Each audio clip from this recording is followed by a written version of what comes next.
big one inside the NFC North. The Chicago Bears hosting the Detroit Lions. And hi again, everybody, alongside the coach, Brian Billick and Laura Oakman. I'm Tom Brenneman. Welcome to America's Game of the Week. You go back to the Week 5 matchup, won by Detroit 24-13.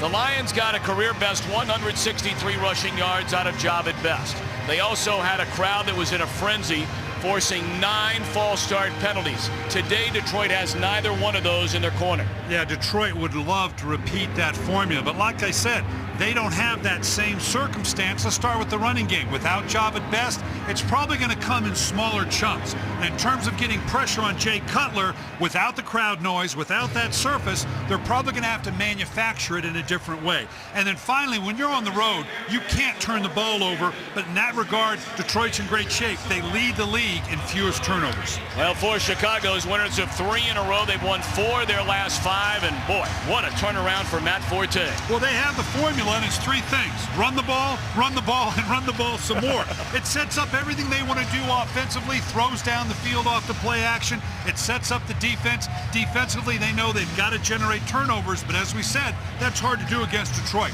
And by the way, did I mention they need to run the ball? I think I heard you say that. Okay. Let's check in downstairs with Laura Oakman. Thanks, Tom. Standing here with Brian Urlacher. Last time you two teams played, you gave up 3 plays for over 200 yards. You've been emphasizing all week eliminating the big play. Tell me how you're going to do that today. Just do what we do. Play fast, play sound, and get to the football. You know, get there, Matt. When you get there, get 11 guys at the ball. The key to stopping Calvin Johnson is? I have no idea. No one's figured that out yet. You know, we'll try and get a lot of eyes on the quarterback and get some pressure, but he's a good player. Do you want to keep talking or you want to go hit someone? Thank you, Laura. Back to you, Tom. All right, Laura, thank you very much. Calvin Johnson and the Bears colliding here today. Very warm. Temperatures near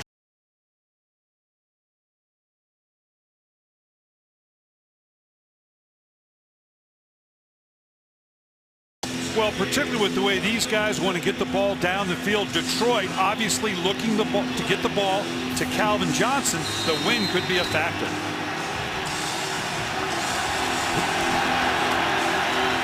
Detroit won the toss, chose to get the football to begin the game, and it's banged out of the end zone. It's something that Robbie Gould has been doing all year long.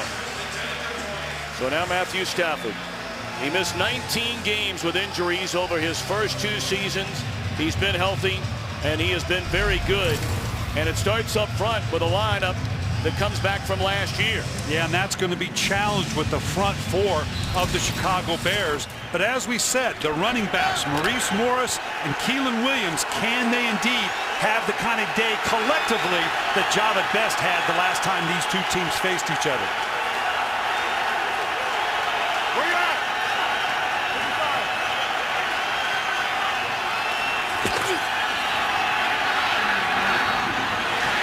Stafford a first down throw, and that is a reception by Calvin Johnson, already making his presence known. That's a first down to the 39-yard line. Great way to start for Detroit right now, serving notice. We know you're going to try to roll up and stop Calvin Johnson. Great reaching catch by Johnson here. If they can get this cranked up, they know he's going to get his 7, 8, 9 catches. They just hope to keep him out of the end zone. Here he comes down. Johnson 4 consecutive games with 5 or more catches and 100 or more receiving yards. Stafford looking around. He'll be run out of bounds. Bring up a 2nd down and 10, and let's check in with Kurt Menefee back in Los Angeles. Could it be the Eagles are blowing another 4th quarter lead? Early Doucette, 5-yard score for Arizona. Inside the 2-minute warning puts them up 21-17.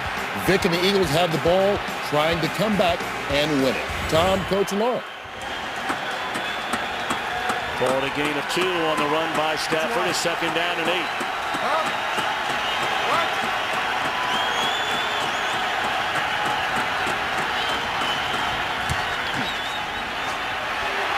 Pitch it to Nate Burleson. That is his 7th carry of the year. Ball came loose, but he has more than enough for a first down, and that's close to midfield. So back-to-back first downs for Detroit against the Chicago defense, which has gotten considerably better, especially cutting down on the big yardage play since early in the year. And obviously in facing Calvin Johnson, this explosive Detroit offense, just what we talked about. Can they indeed roll to Calvin Johnson, take him away, and how much damage can Detroit do with their tight ends and running backs out of the backfield?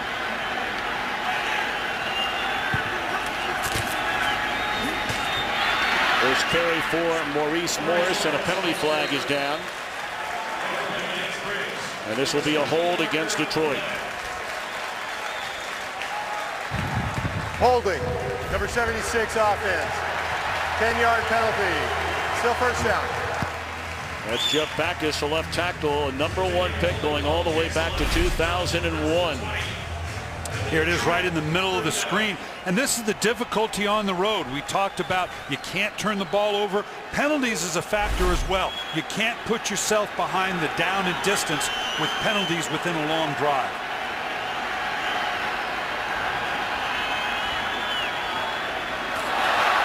Bobbled snap on a 1st and 20, and Johnson gets nearly 10 yards back. We'll call it 9. So 2nd down and 11 for the Lions. The key to the success for Detroit when they've won is Matthew Stafford gets into a rhythm early. His efficiency has been incredible, much more so than we thought when he came out of Georgia. There was questions about his accuracy, but we've seen it before. We did his Atlanta game not long ago. When he doesn't get in rhythm, he gets unsettled. But when he gets in rhythm, as he is here right now, it can prove lethal for the Bears. Right in the hands of Johnson once again. And the ball is loose. Picked up by Urlacher. First turnover of the game. Julius Peppers stripped it away.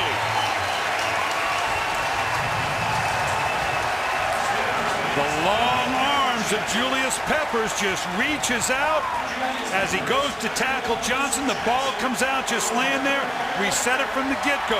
Turnovers, and as we said earlier, Detroit's #1 in the league in the fewest turnovers. This is huge on the road. This is just what the Bears need, a short field to get themselves started.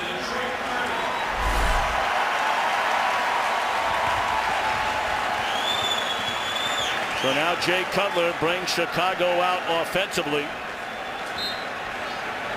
Cutler this season hitting on 59% of his passes, 11 touchdowns, 6 interceptions. But the man to keep an eye on, number 22, Matt Forte.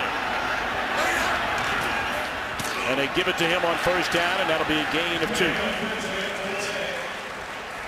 Forte leads the NFL, 1,241 scrimmage yards. And all of a sudden, this offensive line is starting to put things together with Lewis at right tackle and Spencer at right guard. We've got to watch the tackles today. Jamarcus Webb and Lance Lewis with these wide rushes of Vanden Bosch and Averill from the Detroit Lions. Those are good matchups. The question is, how much help are they going to need to hold up in pass protection?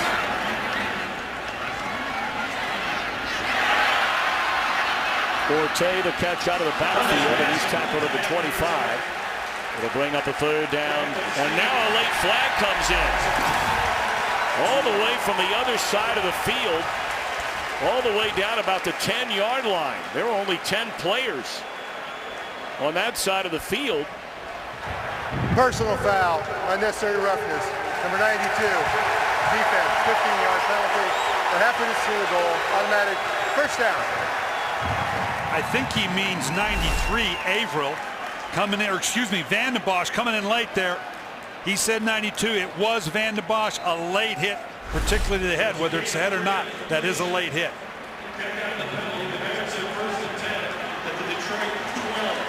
That's an automatic 1st down.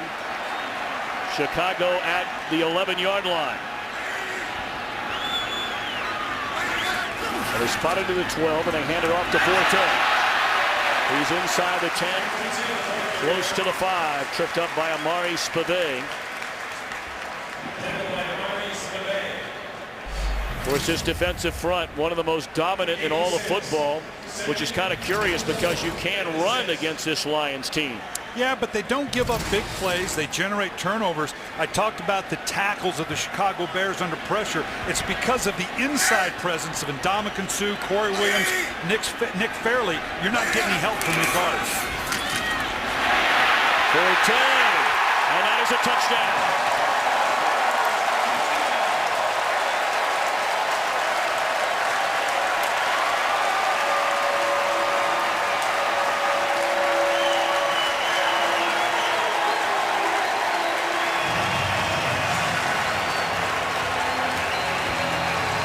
Calvin Johnson losing a fumble for the first time since 2009.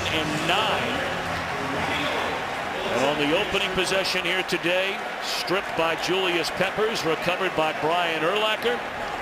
And a touchdown carried by Forte, and a point after by Robbie Gould to make it 7-0 Chicago. Straight down the hill, and then he's going to bend it back in here. The difference for the Chicago Bears when they started the season to now, they're not just running because they know they need to run. There's a psychological commitment, a philosophical commitment. They know they have to run the ball. You got to give offensive coordinator Mike Martz, he's kind of come over to the dark side. He knows if the Bears are going to continue to win, it's with an emphasis on the running game. You know, early in the year, Chicago offensively looked lost. Curious play calling, poor blocking, bad throws, drop passes, penalties, you name it, they were a mess. In the back-to-back losses against New Orleans and Green Bay, they had 13 yards on 12 rushes in a loss against Green Bay, their lowest total in more than 50 years. The following week, you and I were here. They ran for over 220 yards against Carolina. They've only lost one game since. And what did they do in that game? In their opening drive, 9 plays, 8 runs. It was a clear-cut commitment to knowing we have to be able to run the ball. What we say, Detroit, one of the best in the league at not turning the ball over. And what did the Chicago Bears tell us? They told us earlier, you know what? We don't rely on turnovers. We take takeaways. We don't rely on them to give us anything. We're going to go take the ball away.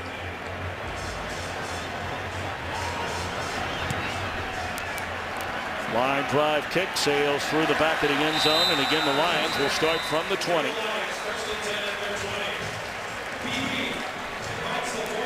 That fumble, only the second lost fumble this entire season by the Lions. The other was on a Logan kickoff return against Atlanta.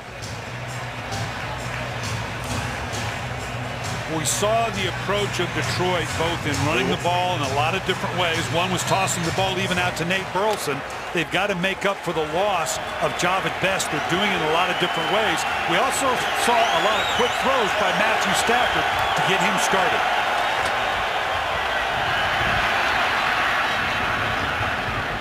Maurice Morris, a gain of 5. And let's check in back in Los Angeles once again with Curt Menefee. Last gasp for Michael Vick and the Eagles against Arizona. Vick throws it up. A.J. Jefferson picks it off. 5th blown fourth-quarter lead this year for the Eagles. When they began, they're now 3-6 after the 21-17 loss, Tom. Well, it has been a disaster in Philadelphia. We had their opening. That's one of the few bright spots they've had all year long. Nate Burleson on the reception, and that is good enough for a Lions first down across the 35-yard line. What we've got to watch in the Detroit Lions, Tom, is if indeed they can continue to run, does that force Chicago out of that shell two-deep defense they're known for that basically will take Calvin Johnson out of the game plan? They can continue to run. They have to bring the safeties, the Bears down. Now that's where they've got to take their advantage one-on-one on the outside to Megatron. Megatron, you're dropping a Megatron on the air. That's right. That's his nickname. Out of the way. And again, it was Peppers right in the middle of it all. He injured his knee in the game against Detroit back in Week 5. Re-aggravated it again Monday night in the win over Philadelphia. Julius Peppers, anytime you want to throw the ball away against Julius Peppers, you better recognize this guy has long arms. Matthew Stafford needs to know better than that.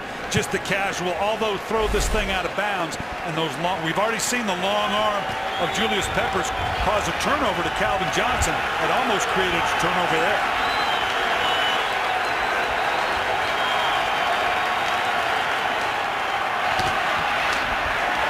Morris tries to find a hole, not much there. It'll bring up a 3rd down and 7 for the Lions. The Lions the Bears pride themselves defensively on the fact that they can bring pressure with just their down 4. And it's not just Julius Peppers. They're getting great push on the inside from Melton, Adonijah. They get Adams back into the lineup. That's a formidable front 4 to throw at the Lions.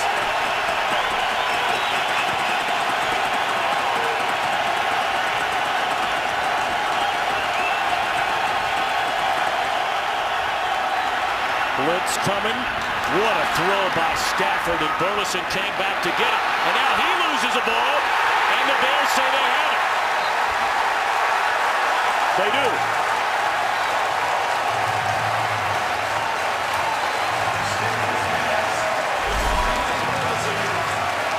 After a great play to Burleson, Tim Jennings comes from the outside, didn't even know he was there, bounced it out from behind. Now, did the ball bounce out of bounds? Looks like it's in bounds. Everybody has control. 2 turnovers. This is, again, remind everybody, Detroit came in as the #1 team. This is a great play on the outside. Yeah, everything's in bounds right there. Ball hangs, it hangs, it hangs. Tim Jennings getting the ball. You got to be careful. Challenging the ruling on the field. What I think he's challenging is he wants to see if Chris Conte, coming from out of bounds, had the ball first. But it looks like Tim Jennings clearly in bounds. Let's watch this. Nice strip from behind. The ball's bouncing around, and it looks like Jennings ends up with it all the way. He never is out of bounds. That's a turnover. So here this entire year, the Lions on the road had turned it over 2 times. And now they turn it over in each of their first 2 possessions in this critical game inside the division. No doubt about it. Jennings a strip, Jennings a recovery. Shouldn't take this long, it doesn't look like.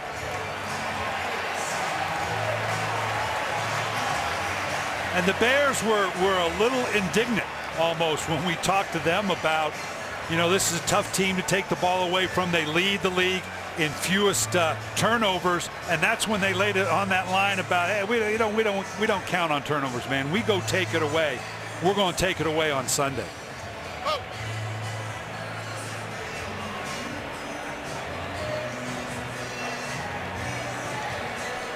Well, we'd like to check in with the former head of NFL officials, Mike Pereira, over what they might be looking at in the replay booth. Mike, what do you think? You know, I think they got to look at the fact here that 47 came back in and touched the ball, and I think it was still loose at the time. Now, he had been out of bounds, so in order for him to be eligible to actually touch this ball, he has to reestablish. So he's got to get both feet back down in the field of play before he touches, and I think we'll get a decent look at this now. Right there, you're back right, Mike. in, both feet down. So I think he's reestablished. Mike, the fact that he touched it before Jennings got control now supersedes that. You think Detroit's going to get this ball? No, I think it's gonna stay because he reestablished. Watch him get right foot, left foot down in bounds. Yeah. So that's what they'll focus on in this. Right there, you can see review. That foot being in bounds allowed him to reestablish. I got you. And the heel of the left foot too. We got to get both feet back down. So here you're going to see him come back right, left, then touch, then he's okay. Well, we thank Mike Pereira from our command center back in Los Angeles. And while we're waiting on the final verdict, let's again send it back to Curt Menefee in Los Angeles. Saints and Falcons in overtime. 4th down, Atlanta goes for it from their own 30-yard line. Questionable decision, they get stopped. Easy for the Saints after that. John Casey, 26-yarder, is the game winner. 26-23, Saints go into the Georgia Dome and win it. Tom, Brian, and Laura. Well, that was one wild game there today. The Falcons and the Saints, they generally are when those teams inside the NFC South get together. And usually very, very physical. We had them a couple times last year, and boy, you come out of that game beat up on both sides.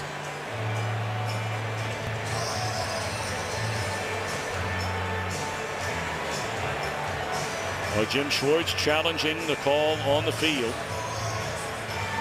And still no word yet from our referee, Pete Morelli. Here he comes.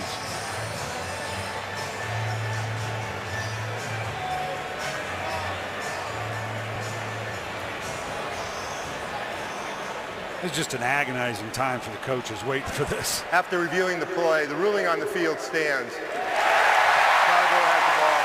Detroit will be charged with timeout and a challenge. So by losing the challenge, Jim Schwartz loses a timeout. We welcome those of you who are watching that thriller. Just showed you the game-winning field goal by the Saints, going into Atlanta and coming away with a 3-point win in overtime. On the opening possession of the game, Calvin Johnson fumbled. It was recovered by Brian Urlacher, and the Bears turned it into a touchdown. Second possession, another Detroit fumble, this one by Nate Burleson. And now the ball belongs to Chicago again. Marion Barber met behind the line of scrimmage by Cliff Avril.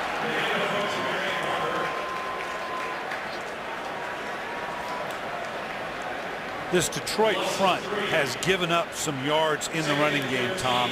And when you visit with Gunther Cunningham, their defensive coordinator, Jim Schwartz, what they're counting on is that pass rush with these wide alignment of the ends, the fact that they're very good at turning the ball over or getting turnovers. Typically their offense hadn't turned the ball over. That's a pretty good equation for success. They have been gashed in the run, which is usually, you question that from a defensive-minded football team, but it's all about getting turnovers and not giving up the big plays. Cutler rolling, looking down the field, threads the needle to his former running mate at Vanderbilt, Earl Bennett, who returned last week after missing 5 games with an injury. He had 5 catches for 95 yards in the game. Just a nice throw by Cutler. He is excited about having Earl Bennett back in the lineup. They disperse the ball all the way across the field. I don't know that you can really say there's an absolute go-to guy for Jay Cutler. Dane Sanzenbacher, the rookie, on third down is someone he looks to, but Earl Bennett is someone he's thrilled to have back in the lineup. Forte's going to throw it. Not exactly the way you draw it up.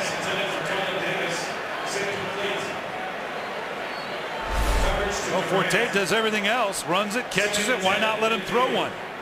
Gets to the outside, never really buys it. The safety almost wanted to come back up and bite on it, but no, this is the one that scares you as a coach. Does he have the judgment to just throw it away? Matt Forte did there.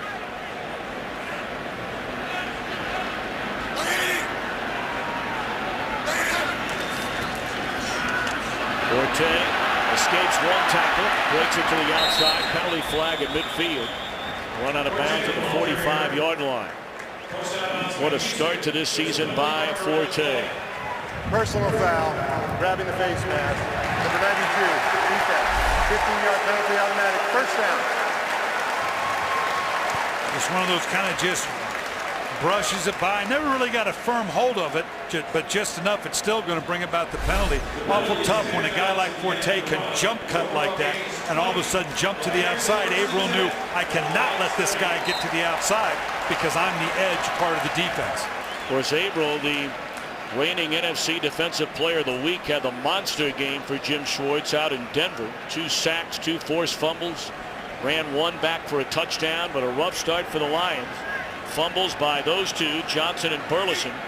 And now Chicago on the move after the 3rd Lions penalty. Bennett. Bears will tell you anything you throw his way, he will catch it.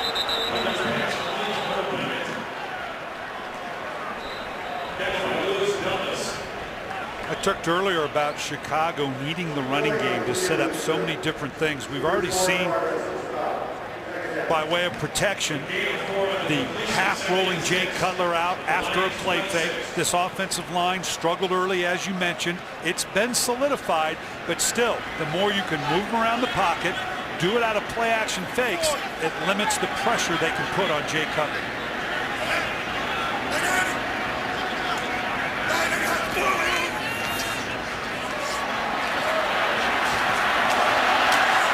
Forte wrapped up by DeAndre Levy at the 25-yard line.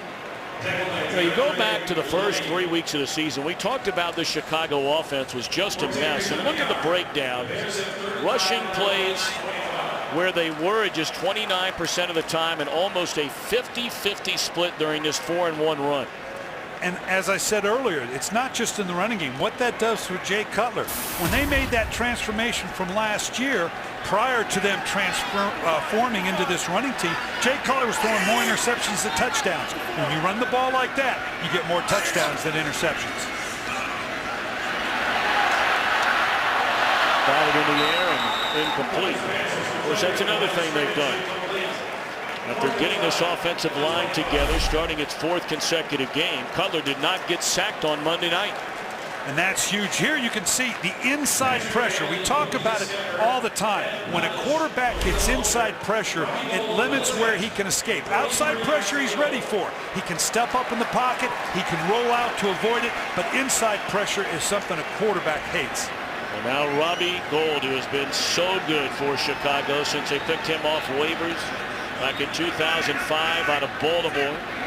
43-yard try, and right down the can for Robbie Gould. 2 turnovers, 10 points.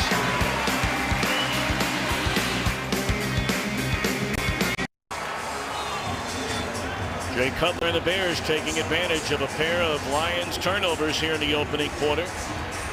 And a 10-0 Bears lead. This is such a critical game for Chicago.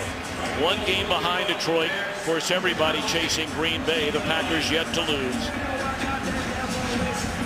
But if Chicago loses this game, they in essence would be 3 full games behind Detroit, having lost to them twice in any kind of tiebreak situation.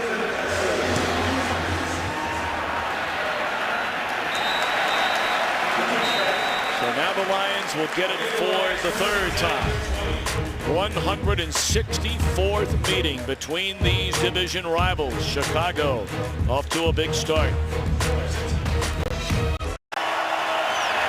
First 2 possessions for a team that had turned it over 5 times all year coming into play today. Fumbles by Calvin Johnson and Nate Burleson. Quick slant. Johnson up to the 26. Seen it twice now, Tom, when Chicago has come out of their 2 deep. They brought the safeties down on either side. Both times you've seen Matthew Stafford step up and just deliver a quick little slant. They definitely have a plan for when they say single high defense to get the ball out of the hand quickly to the outside, because they don't see it a lot against this defense. Stephon Logan able to slip through a hole off to the left side, picks up a 1st down up to the 31-yard line. Only the 5th carry all year long for Logan. Key for Detroit right now is just weather the storm. You're on the road. You've turned the ball over in a way that you haven't before. You've already had 3 penalties you alluded to. If they can calm down, get a nice drive here, that, weather the storm of the crisis early, that's going to be a challenge for Detroit, a team still learning to be a good football team. A drop by Maurice Stovall.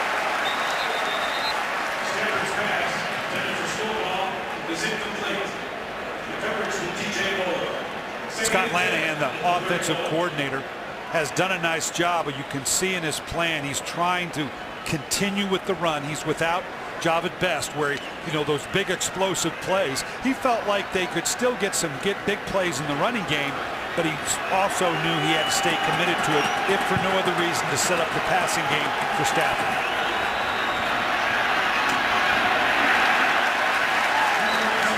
Tillman and Urlacher converge on the stop of Morris. 3rd and long coming up for the Lions. Stafford is just having a terrific year. 19 touchdowns against just 4 interceptions. Of course, he has not enjoyed coming to Chicago. His only 2 trips here, he was injured in both games.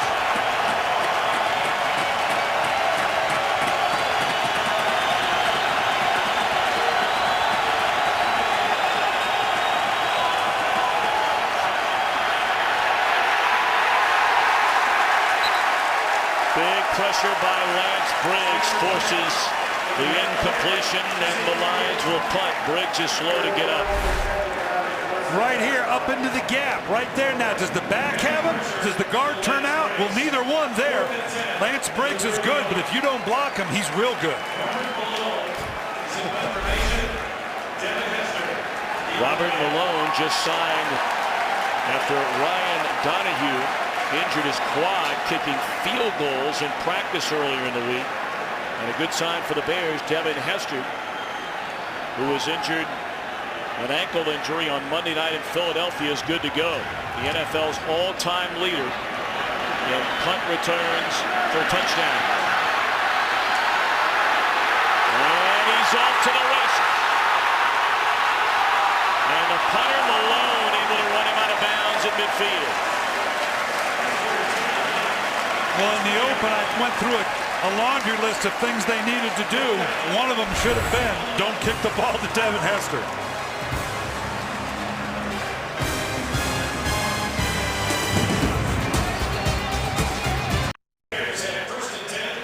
Perhaps a touchdown saving tackle by the punter, Robert Malone, to slow down Devin Hester.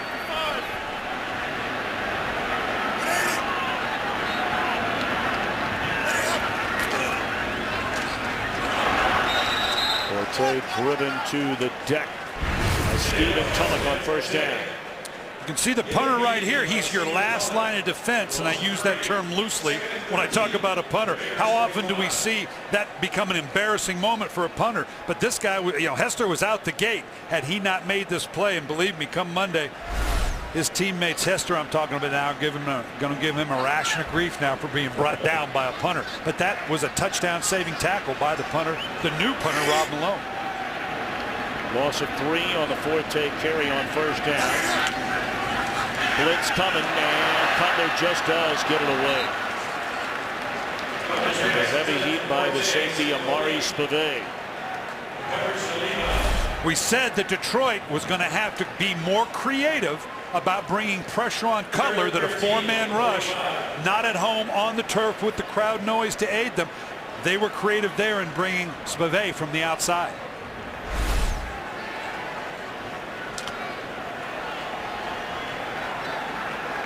So third down and 13. They need to get to the Detroit 42-yard line for a first down. And they'll get there on the catch by Bennett.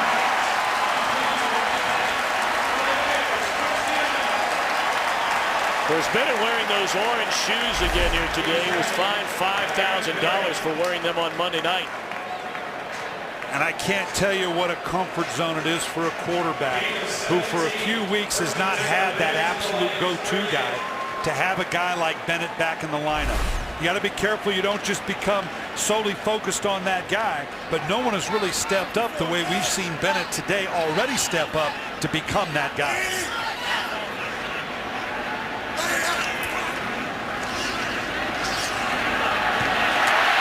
And there's really the forgotten man inside the Chicago offense, Johnny Knox. He led the Bears with nearly 1,000 receiving yards last year. There are over 100 players in a league with more receptions this year than Knox. Just a deep in route. You're counting on underneath coverage to be drawn up either by a route or by play action. Knox and Hester are one of the fastest tandems of receiver. They'll take the proverbial top off a defense, but the ability to make those inside cuts and inside routes is a big part of the passing offense for Mike Martz. Behind the line of scrimmage, Levy dropping Forte at the 25, a second down and 15.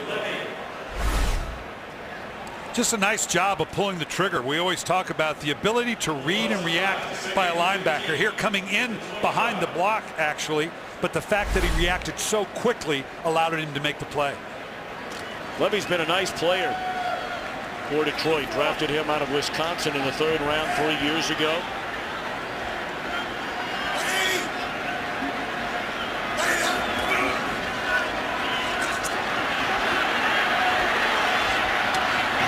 Did he stay in bounds? No. Try to keep the toes just in front of that white stripe down the sideline. It's 3rd and 15.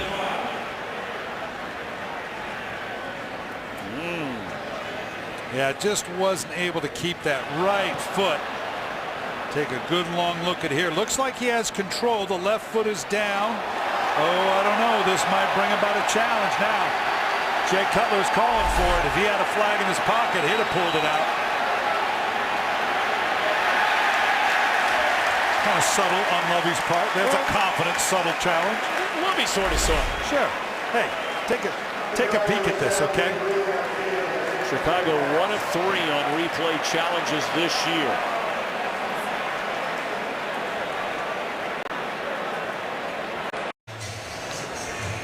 Three things to remember. The call on the field is incomplete. 2 possession, 3 were the feet in bounds. Yeah, and the key there being that it was ruled incomplete. Is that definitive enough to say it looks like there's the slight bobble and then that left foot, just by us talking about it this way and looking at it in the break, too much discussion for my liking. I think the ruling on the field holds. See, just as he starts to lose it right there and regain it, that foot right down in there starts to come out. After reviewing the play, it is a catch. The ball will be placed on the 17.5-yard line, third down. Chicago will not be charged with timeout. Well, everything going Chicago's way here in this opening quarter. I'm a little surprised by that reversal. Yeah, particularly since it was called incomplete to begin with. Anytime, that's my rule of thumb. Anytime it takes us that long to talk about it, then it's okay. There's not enough definitive evidence. Well, they're going to go ahead and let the game clock run out the final seconds of the opening quarter. 10-0 Chicago. Fox NFL Sunday continues after a word from their local Fox station.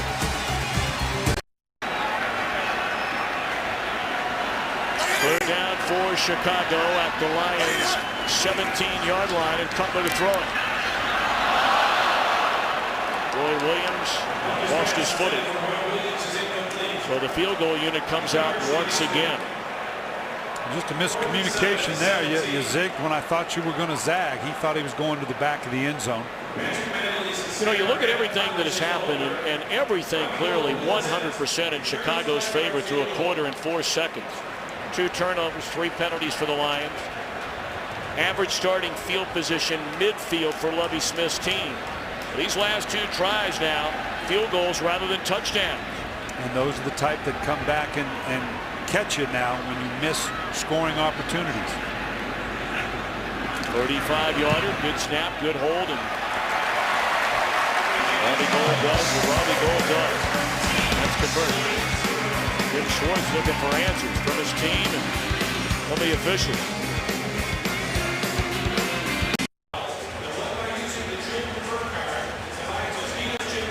(13-0) Chicago, just seconds into this second quarter from Soldier Field in Chicago. And great to have you with us for the Bears and the Lions. Detroit 6 wins against 2 losses. One of their victories against the Chicago team back in week 5 at Ford Field. But ever since then, the Bears have been all about Matt Forte. He has the game's only touchdown and has made a friend for life. The first 2 drives of the game, Detroit moved the football. Lions have more total yards of offense in Chicago, but there's 2 critical fumbles. Incomplete on first down. You know, Brian, you talk about it all the time, and I think, you know, most fans, you grow a little leery of hearing the quote-unquote coach speak all the time, turnovers and, you know, red zone and all that kind of thing, but it really is amazing. You watch week in and week out, the teams that turn it over generally lose. 3 biggest determinants for success: turnovers, big plays, and efficiency in the red zone. Has been, is now, and always will be the 3 major determinants for success.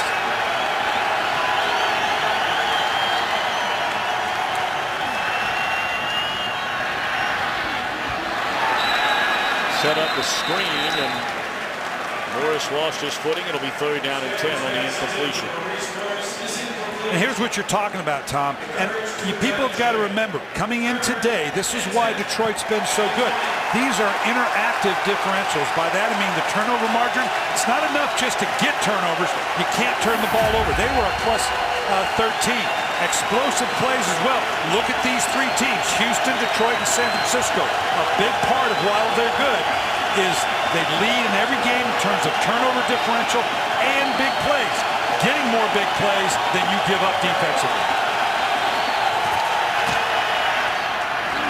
3-and-out. Johnson was open. Stafford had a very tough time just making completions during the pregame warm-up today. Don't know if it's a win.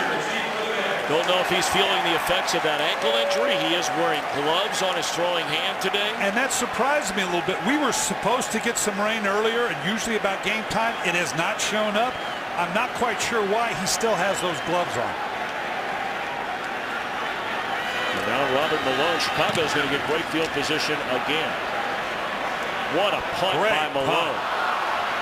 All the way back to the 18. But another good return by Hester. Crossing the 40, and again it's Malone, who had a hand on him, couldn't get him out of bounds, and Hester will take it the distance.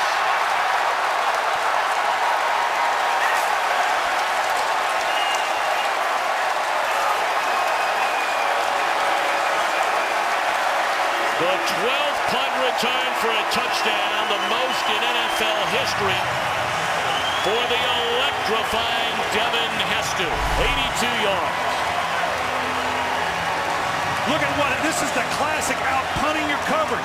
Look how everything has collapsed to that hash. And that gives a guy like Hester, they thought they had him pinned down, and it was actually a good punt. You want him to field it inside or as he approaches the numbers, but you cannot collapse the coverage team the way they did. It was the classic out-punting your coverage team. Of course, every scoring play is a play under review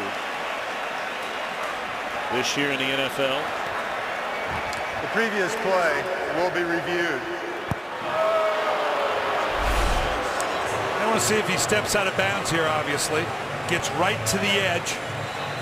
Malone starts to come out. Did he get enough just to get him out of bounds? No. We got stadium love.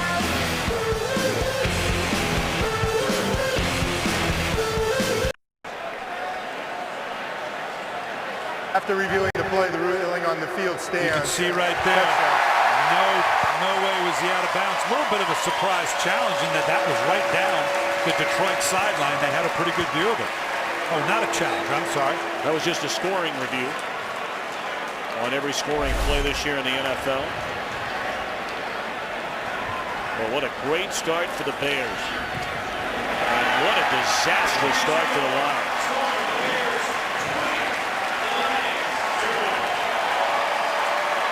And that's what we talked about coming in the ways that you kind of figure, well, Detroit's been so good with not turning the ball over, and here they give up 2 turnovers. Not giving up big plays, well, that's a big play. And special teams are a part of it as well. Big plays, turnovers, they have forever been a part of this game. Obviously, Lovie Smith, Nolan, and Devin Hester, this is a guy that's been so good for Lovie Smith in his time here. A second-round draft choice. Changed the way people think about taking a guy out of college in terms of his punt return potential. People are always thinking, well, with the new kickoff rule, would that diminish people taking a guy like Devin Hester in the future? They watched enough of this tape. They're going to take those guys anytime they can get them. As we were wondering if Hester was going to be able to play today after injuring his ankle in the Philadelphia game on Monday night.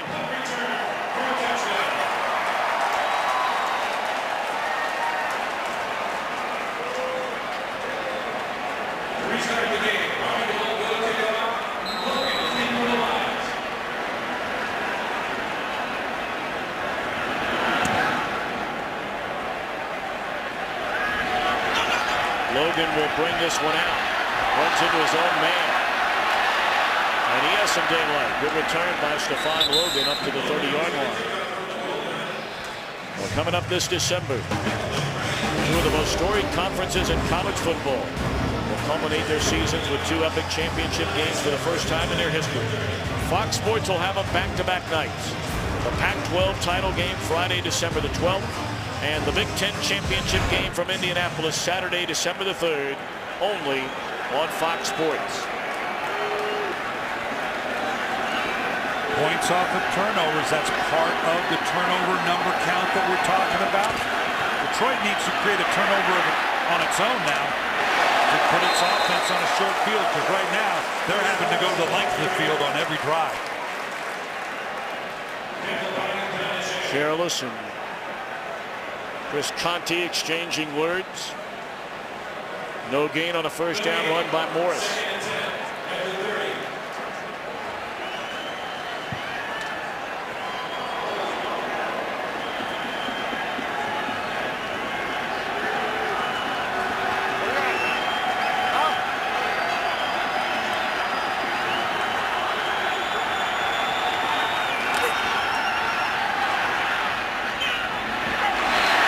Great coverage by Tillman. 3rd and 10. Chicago and Lovie Smith are known as a cover 2 team, but we can see right here, this is off coverage by the corner. Great one-on-one breakup by Charles Tillman.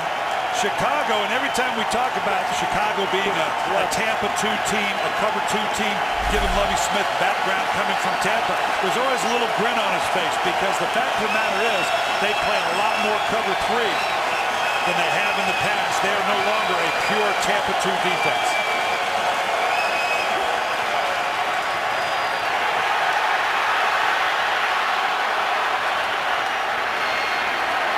Just nowhere to go. Great coverage all over the secondary by Chicago, and the Lions will punt again. Excuse me, over here. I want you to notice Peppers is on the inside. He's normally on the defense's right side. He was on the left side tackle. They're moving him around, left end, right end, on the interior. You want to double Julius Peppers, you got to find out where he's lined up first. Well, here comes Hester. Will they punt him the ball or just punt it out of bounds this time? Well, they angle near the sideline, but it's returnable from the 15. Hester, as a flag comes in, still on his feet and caught from behind at the 48-yard line. But this one, we'll see if it's coming back.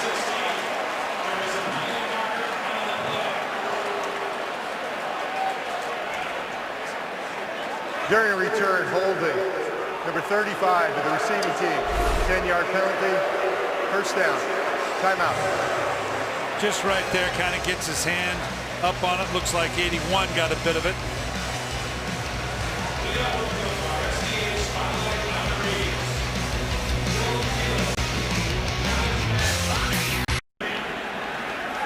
Great city of Chicago, Illinois. Welcome back to Soldier Field. Bears winners of 3 in a row, and a fumble. You said it, Brian Billick, just a moment ago. Detroit needed to pick up a turnover, and it looks like they have it. Detroit needed this desperately to be able to put their team on a short field. Just the ball comes out as the fullback brushed by the quarterback, Jay Cutler, knocked the ball out, giving Detroit just what they need in terms of trying to crawl back into this game. Boy, just sits there, and as a coach now, your life just stops and runs before you. Takes forever for someone to jump on that ball. Well, now a break as Amari Spivey covered it up. See, Stanford started well. For his last 7.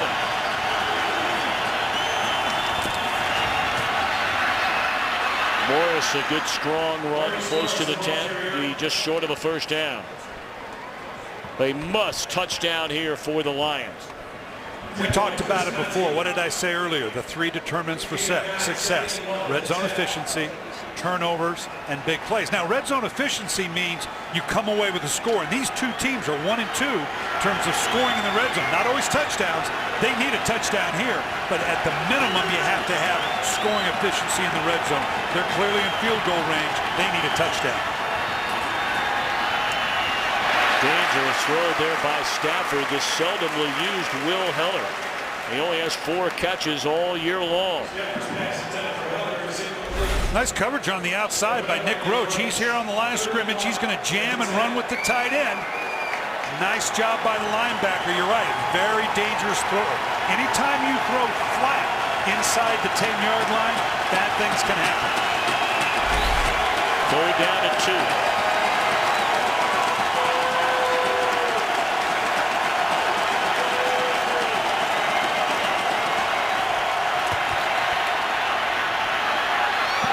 Too tall for Calvin Johnson in the back of the end zone. So they run the ball on 1st down for 8 yards, and then they go to the air twice and cannot get a first. Now you can see here, even this ball was a bit flat, all but a high flat throw. Needed a little more arc to give Calvin Johnson a chance to go up and make one of those patented rebounds into the end zone. Now bear in mind, with Ryan Donahue hurt, their regular punter, Robert Malone took his job at that spot and holding.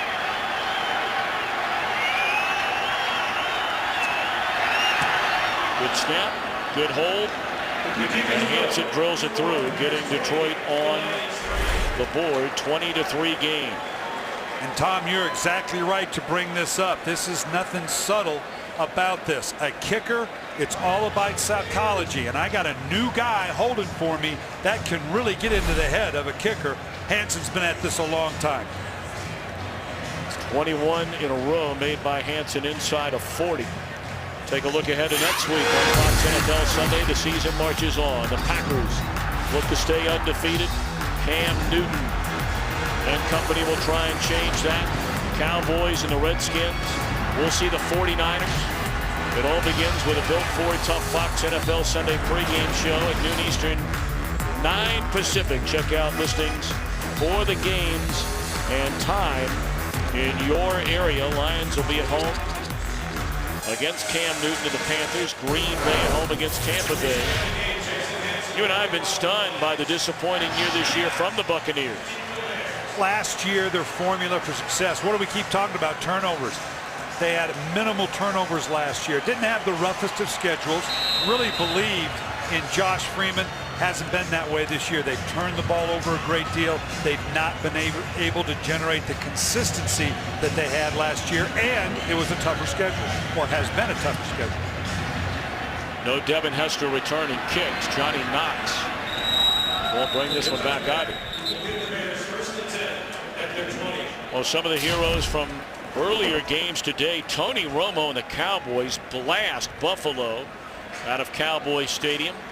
Arian Foster and another Texans win. Dallas now 5-4, by the way, and the stunner of the day, and maybe it's not anymore. Maybe perhaps all of us had overrated Philadelphia when the year began.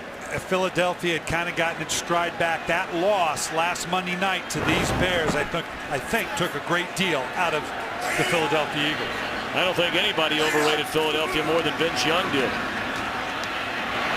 Forte breaks a tackle and carries for close to 7. He was the guy that talked about that dream team business, you may remember. Yeah, and the entire team, including Andy Reid, cringed when they heard that.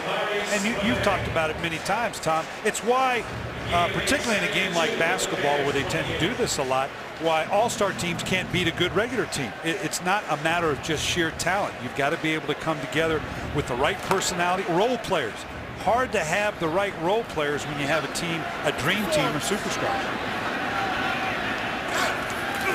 2nd down and 2, right back in the hands of Forte. And he appears to be short of a first down. Met by Dick Fairley, the rookie out of Auburn. Forte this year is certainly very much in the top 3 candidates for the league's most valuable player. Talking about total yards from scrimmage through a team's first 8 games, far ahead of the pace set by Marshall Faulk in '99. His yards from scrimmage record broken by Chris Johnson 10 years later. And his ability to catch the ball out of the backfield, mostly with those little quick screens that we see. 3rd down and pitching. Boy, you wonder about that play call. 3rd down and a foot. particularly with a defense that's known for the play of its outside wide players on both sides. Look at the width of this. This is hard to get outside. They were just counting on Van den Bosch to come down inside. Van den Bosch, a veteran that realizes, look, I can't help. Had you given the ball inside, I couldn't help anyway. Nice athletic move on his part, getting back to the outside because he was vulnerable. Had he not forced the play back inside, that thing might have gone out the gate. Good series by Detroit. So Adam Podlesh puts a foot on it. And Logan at the 30. Escapes one tackle. He's dropped all the way back to the 26-yard line. Good coverage by Craig Skills. Now the Lions with a chance to capture some momentum, trailing 20-3. First down for Matthew Stafford and the Detroit Lions from their own 25, trailing 20-3. First completed pass in the last 10 thrown by Stafford. Caught by Burleson, and that's a gain of 3 on first down. We've seen Chicago come down into the proverbial 8-man box, get into the off coverage I talked about earlier. But they know that Detroit needs a big play right now. And they're more vulnerable when they get into that single high defense that I referred to. Last couple plays now, we're seeing a lot more cover two. They know that they're going to make Detroit go the length of the field rather than the big shot.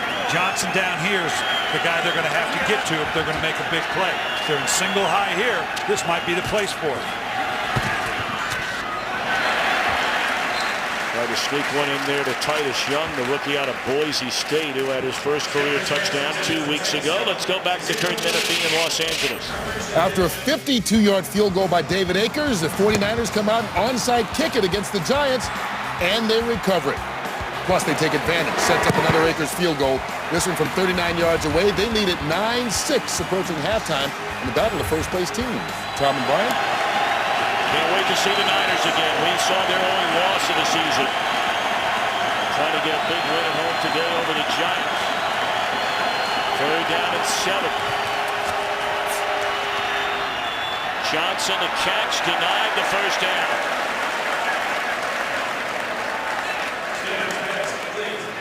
Nice job by the Chicago defense, but in this instance, Calvin Johnson really needed to make sure he was at the first down depth.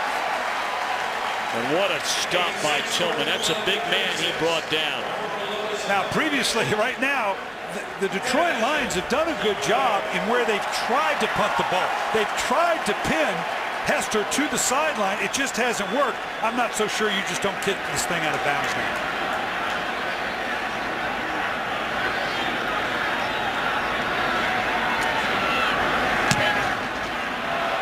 And that's exactly what Robert Malone does. The question is, where are they going to spot this football?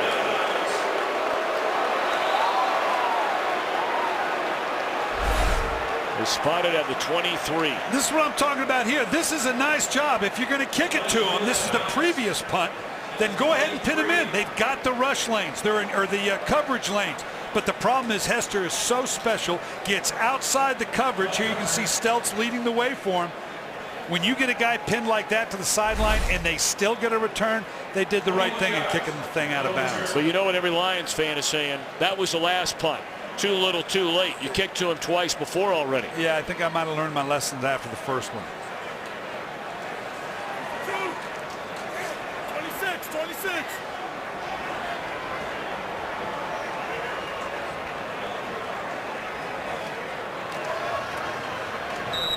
Forte for a gain of 1. It's been a very slow start for Forte. They've done a nice job in bottling him up here in the opening half. Pretty laid-back crowd for a late afternoon start here in Chicago. Well, too early. They're feeling too good about themselves at 20-3. They need something to happen here to get them pulled back into it.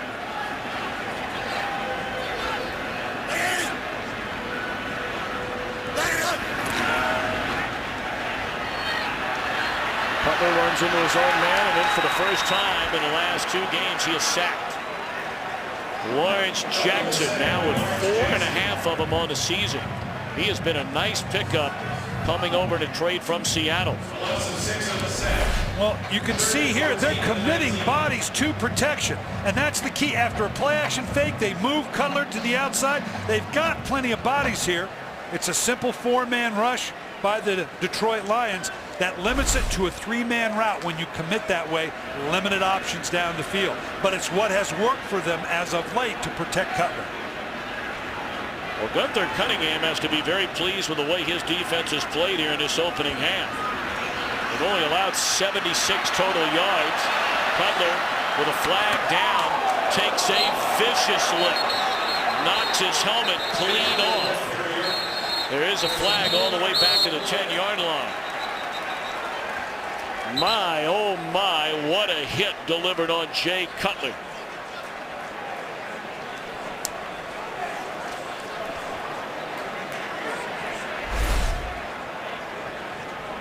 Now the question is, are you giving yourself up? I don't think he had an opportunity here. He might have wanted to get down, but he didn't have a shot at it. Holding, number 67. Penalty will be declined. 4th down. Well, it looked like Ndamukong Suh tore the helmet off of Jay Cutler. Of course, Suh has been recently voted by his peers as the dirtiest player in the league. Fined on 3 different occasions last year. One of them a shove on Jay Cutler, you may remember. And I don't know that I buy into it. This guy plays hard. He plays aggressive. Sometimes you get a rep deservedly, sometimes not. I like the way the guy plays. He had the $20,000 fine on Cincinnati quarterback Andy Dalton in the preseason. Fair catch made at the 35. Of course, we remember the Pistons. They were the bad boys of the NBA. Are these guys the bad boys of the NFL? Anytime, well, it starts with their coach as well, Jim Schwartz and Jim Harbaugh. There, you remember, Ndamukong Suh is a dominant, physical, tremendous athlete. Anytime you play good, tough, aggressive defense, you get a little bit of a rep. I remember, when I had that great group in Baltimore, and obviously with the leading single-season defense in the history of the game, they thought we were a bunch of thugs. I was a gang leader, but you know what? They played good, hard football. Last time I checked, you've got a ring on that finger right now. Stafford has been all over the place here in the opening half. First down completion for a gain of 4. That'll be to Nate Burleson. It's not been a very good first half for this 3rd-year quarterback out of Georgia, who played in just 3 games last year. Had the shoulder injury on 2 different occasions, but has been off to a great start and stayed healthy so far this year.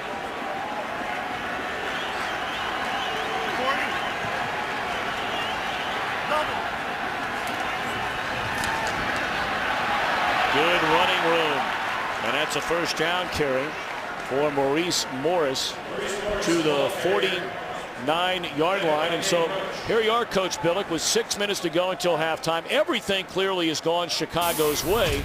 If Detroit scores a touchdown here, well, they take a lot of that sting out of the first quarter and a half. And let's remember how good a second-half team the Detroit Lions are. They're capable of doing it. Matthew Stafford needs to calm down. He looks unsettled right now.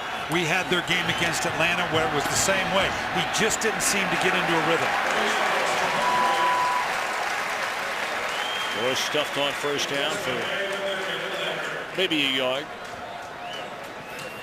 I'm a little surprised that given the amount of single high safety, and again we're talking about the difference between a cover 2 high safeties, a single high safety, meaning cover 1 or cover 3, that we haven't seen more vertical shots to Calvin Johnson down the field to take a shot. Here you can see the safeties are going to stay high. Right now, if they stay there, they're trying to protect. Now they're coming down late. Now they're going to give them the single high. He'll have an opportunity. And they're changing it up a great deal. As I said, Chicago is no longer a predominantly cover 2 team. But up 20-3, you're going to see a little bit more of that cover 2 because the job number 1 is let's don't give up a big play. Third down 5.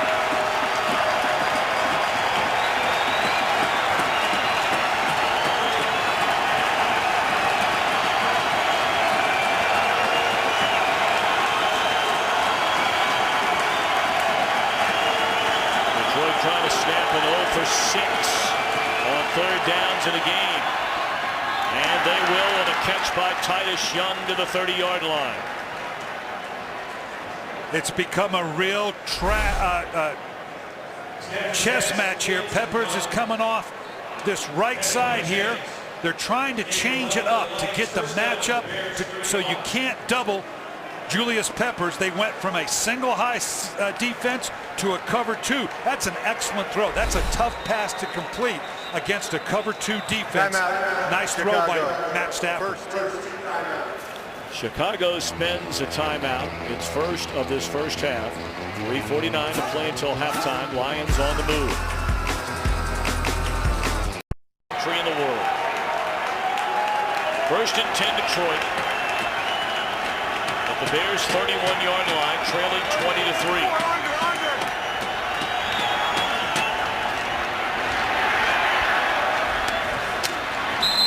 Catch made again by the rookie out of Boise State, Titus Young. Back-to-back receptions for Young.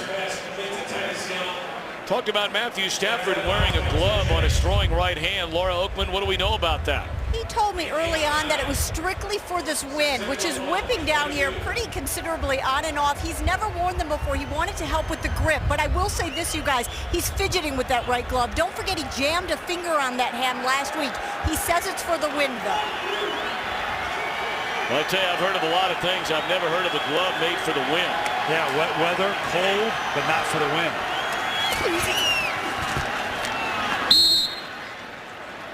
But, you know, part of it, too, is in anticipation of it, and you know, you always get ready for the weather. They look at the forecast. As I said, it was forecasted pretty regularly that we were going to get a lot of rain and it was going to be colder. If you practice with it all week long in anticipation of it, and that's what you've done, then I can see coming in with it. But certainly the elements today did not dictate having a glove on. Stafford 13 out of 24, 103 yards. Makes a handoff and a sack. The first man there, Henry Milton. Anthony Adams there as well. Of course, Milton was challenged publicly by his coach, Lovie Smith, to step up his game after a big start. You just get a little stunt there, one in behind the other. And we talked about the fact that it's not just Julius Peppers that's bringing pressure for the Chicago Bear front. They've gotten great productivity across the board, and particularly on the inside. We talk about it repeatedly. Inside pressure is very difficult for a quarterback.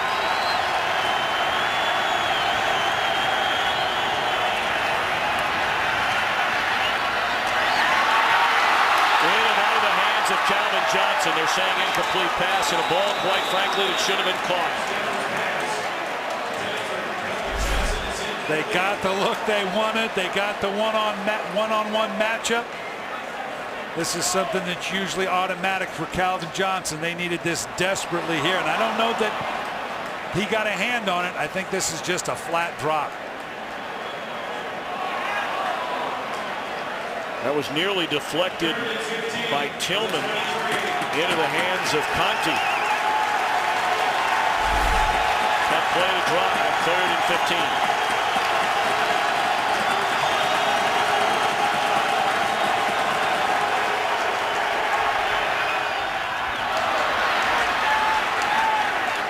15. This time they find the tight end for the first time in the game. Brandon Pettigrew for a first down inside the 10. Great throw by Stafford under duress, finding the hole in the soft zone.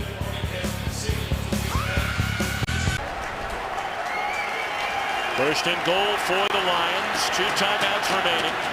And a minute 57 to play until halftime.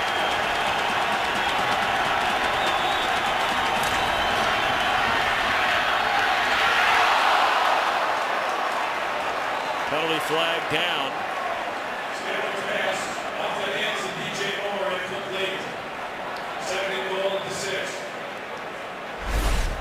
Well, I beg your pardon. I thought we had a flag come down. Must have been inadvertent.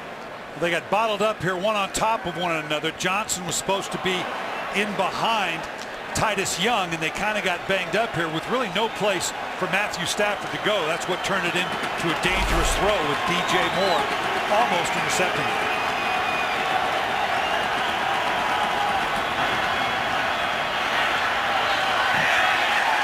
coverage again by Charles Tillman. I mean, he is right there with Calvin Johnson. It brings up 3rd down and goal. They were trying to time this up right here. Just a back shoulder throw. Just a little bit of a push off there. Again, the throw was very flat and high. Laura talked about the finger being a problem, the glove. He just doesn't seem as accurate as he has been up to this point in the season.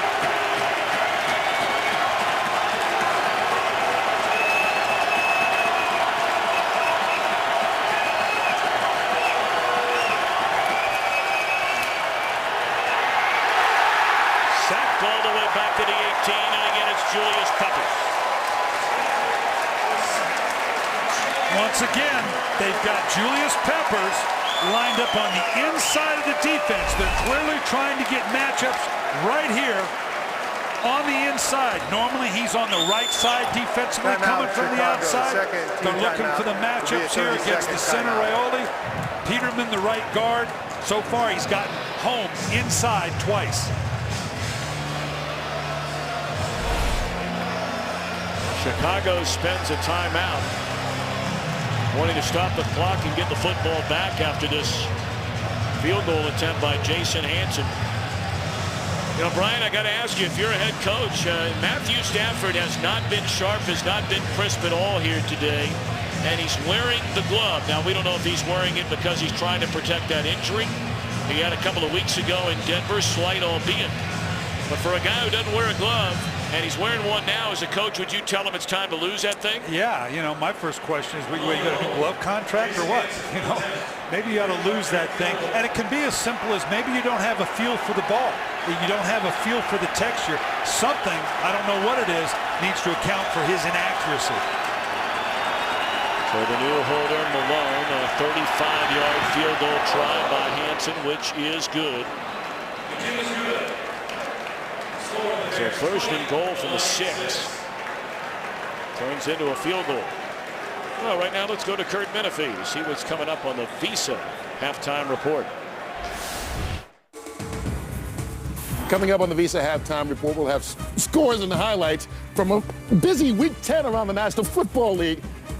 I don't know what to do here. Somebody, what is, back to you. Wait a minute, you weren't supposed to do that.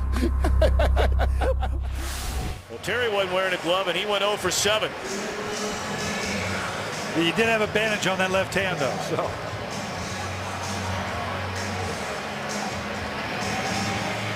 All in all, we're sitting here at 20-6, so I'm going to temper this a little bit. But all in all, Detroit, with all the things that have gone against them, again, they're a pretty good second-half team. But for them to be a good second-half team, Matthew Stafford's going to have to find that rhythm. Glove or no glove, he just has not gotten in any kind of rhythm in this first half.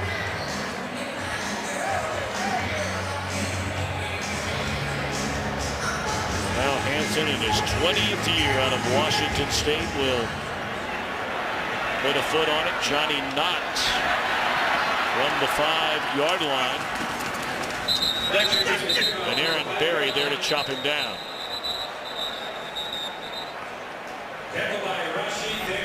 Well, you talk about kickers. 2nd round. The 2nd pick in the 2nd round, I might add, by the Lions, going back to 92. 303 games. 503 different teammates. Brian Billiken has more field goals from 50 yards out than any kicker in the history of the league. Well, remember a couple years ago we did their game. He was their franchise player, which was part of the problem. When your kicker is your franchise player, you need to get some better athletes. They have those athletes here, but what an asset for Detroit over the years in Hanson. And now Cutler. Oh my goodness, is that a fumble or is that a pass? Was it intercepted? Whistles blowing all over the field. And what is the call here? Are they saying a ball hit the ground? That's what they're saying. And that it was a forward pass.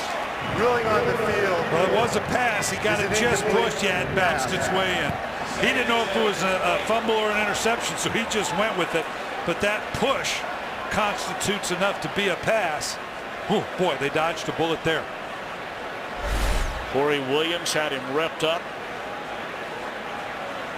Now to the Bears, just say, hey, we caught a break right there. Let's just run this thing out.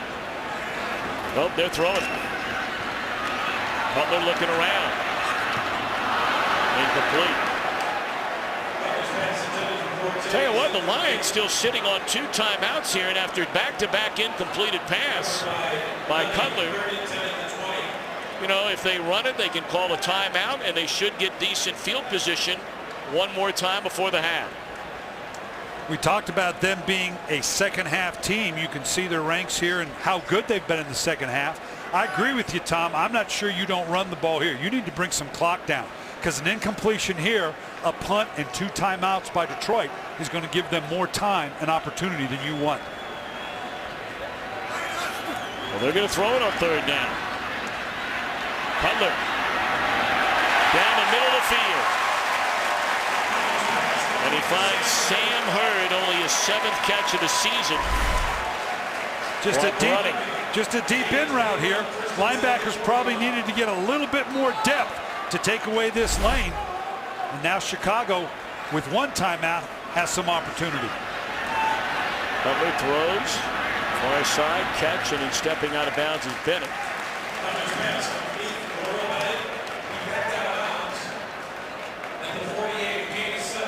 Well, the officials aren't going to have a tough time recognizing whether Bennett's in bounds or out of bounds, because his shoes could get you to cross your eyes here.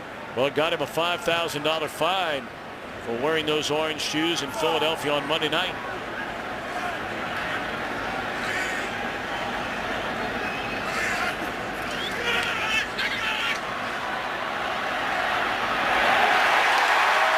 Orange shoes and all. It's Bennett again inside the 25 to the 23. Timeout, Chicago. And Chicago will spend the timeout. Again, the inside of the defense. That's twice now that the inside coverage has not gotten deep enough to take away these deep inside routes. That's 2 plays in a row that have allowed them to get down the field. Now in scoring position with 23 seconds. They have an opportunity here, because now on a 1st down they can run the ball, they can throw it, they can dirt it if they want to stop the clock. They have a lot of latitude to try to get themselves positioned for a touchdown, and that they're clearly in field goal position. What you can't do is get sacked out of that field goal position. Well, the Bears have scored the most points in the NFL on drives that began with 2 minutes or less in a half, and they're about to tack on to that number, well within field goal range at the 22.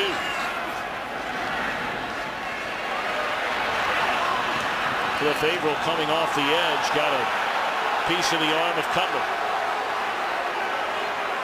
Not sure what Jay is upset about. He was looking for a personal foul. Averill just coming from the outside. Ducks underneath the rush, kind of tackles him going down. Nothing malicious there, a push. And Ndamukong Suh, yeah, that goes back to the rep now. They're complaining more about the rep than the actual action. I got to tell you, I wonder if that was a strip of the football by Averill. It looked like the hand was going forward. Of course, any challenge has got to come from above, and it looks like that's what we're going to get. You know, when you start to take a look at it, that last replay we showed you. Ruling on the field is an incomplete pass. But after watching it for a second time.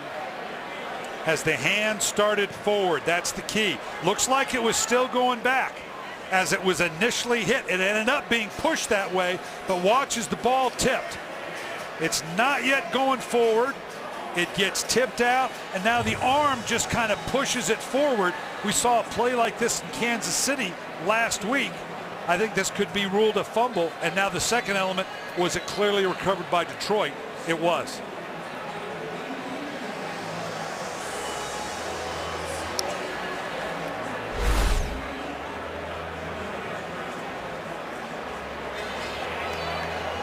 Now this would be a bit of a dodged bullet, because they're clearly, what we say, at the very minimum, you have it, you're in 3-point range. The last thing you want to do is turn the ball over and take the 3 points ostensibly off the board. Let's bring in Mike Pereira from the Fox Command Center. Mike, there's a lot going on here, isn't there? There's so much going on here. Here to me is the key. It's a fumble, but they ruled it an incomplete pass, and you can review that if there's an immediate recovery.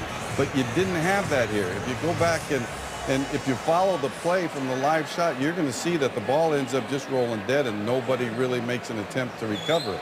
So that's why I think you see players have stopped. So you have no choice here. Even though it's a fumble, you certainly can't give the ball to the defense because there was no recovery in the immediate action after the play. So I think you got to leave it as to what it was ruled an incomplete pass. Nothing you can do. So where do they spot that, Mike? Well, they could go back and leave it as the ruling of the incomplete pass because you can't assume that the offense would have recovered it. And I believe that's really the rule, that you can't assume a recovery by the offense or the defense. So without that, without any clear recovery, you just stay with the ruling of incomplete pass. You know, that's why so frequently, and Mike, thank you very much, Brian, that's why so frequently you'll see it happen maybe 1 or 2 times a year in the NFL where everybody will talk about it for 1 or 2 days after the game. What a heads-up play by blank. If one player on the Detroit team races after that football, picks it up, they begin the football right now, according to what Mike Pereira just told us. And that's what you're always coaching your players. You used to say what? Play to the whistle, but you don't do that anymore because of the rules we have in the league. You have to play beyond the whistle in case of a play like this, or was it a down by contact? The number of rules now that the league, and you don't want to get anybody hurt, but clearly that's one they needed to play past the whistle. Well, Pete Morelli came out from under the hood and now is talking with John Hussey down there. His head too, saying, you know what we're going to do with this thing? After reviewing the play, the ball was knocked out of the quarterback's hand. It is a fumble. However, no one recovered the ball in the immediate area. By rule, a forward fumble is brought back to the spot of the fumble. It'll be Chicago's ball, 3rd down, at the spot of the fumble. So it's not an incomplete pass. It is a fumble, but it's at the spot of the fumble because no recovery. So they back up a little bit, but that doesn't kill him here as opposed to a turnover. Everything going against the Chicago Bears. Oh boy, he's going, almost had it done. Everything going against, you know, as a Detroit Lion right now, it's okay. What else can go against us? Let's see if we can come out in the second half. So the ball is backed up to the 32-yard line. It's a loss of 10, but the Bears, most importantly, still have the ball. The Bears are out of timeout, so Cutler will step out of bounds, chased by Sue.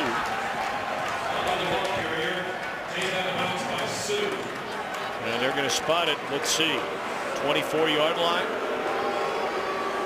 Now, Tom, we've been here before, 11 seconds. That should give you, on a 3rd down, more than enough time to basically take an end zone shot. You don't have time to hand the ball off here, but you're going to take an end zone shot, and it's all or nothing, incomplete. You're going to have a chance to throw a, oh, they brought the kicker in right from the get-go. They're not even going to test it. We ran into this earlier in Buffalo where Philadelphia tried to squeeze another play, and it cost them the opportunity for a field goal. Given that, Philadelphia's decision cost them some points. Lovie Smith saying 11 seconds, not enough for me. I'm going to go ahead with the points.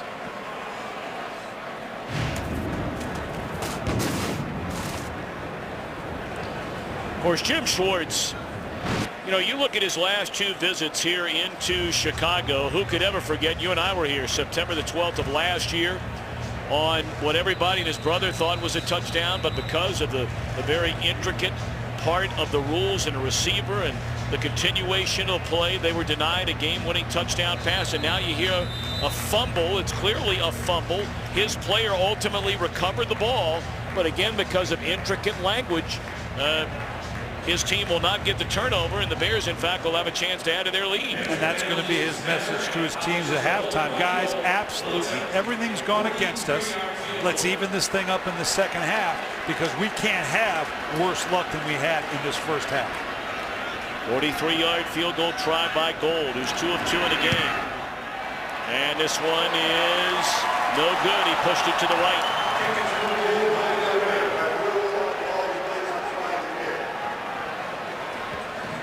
Well, I'm sure many who root for the Lions are saying justice is served. They'll never forget that play, though, last year in the waning moments here in the opening weekend of the season. Neither will we. And you know what? people got to remember, with all the discussion about this play afterwards, the rule did not change. They just brought sharper focus to it. I keep remembering what my mother told me on the way to the airport after that game. I tried to explain to her why that wasn't a touchdown, and all 89 years of her said, "Oh my, that just doesn't make sense." Well, at the end of the first quarter, it was 2 turnovers and 10 points. It's a 14-point spread at half. And Fox NFL Sunday continues with the Visa halftime report coming up next.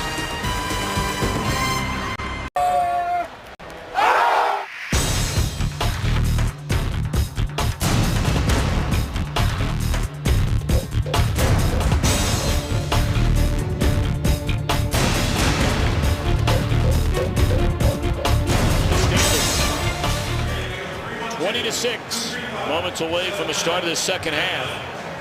And you really look inside the numbers, and it all boils down to those 2 critical turnovers for Detroit. Well, we're a 2-score differential, and we've got the 2 big turnovers. So what Detroit needs to do, obviously, 1 solid drive here brings them back to within a touchdown. They obviously can't turn the ball over, and they've been good up to this point.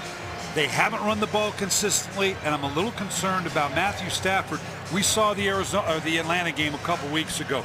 Never really settled in. You expected him to come back in the second half and do that. I want to see if Matthew Stafford can get back into a groove in this second half of the game to see if he can throw them back into it. Well, the first thing we're going to take a look at, see if he's wearing that glove, because, you know, as you mentioned during the first half, I think everybody is, or at least we have been, surprised that he's been wearing it. Well, follow your favorite team all season long. Go to iTunes.com/NFL.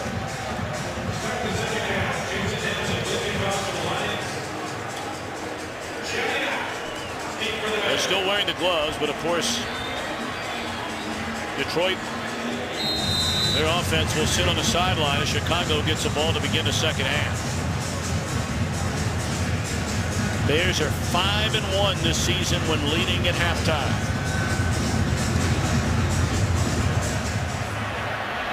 And one of the up men bringing it back is chopped down at the 30-yard line. There's Matt Spaeth.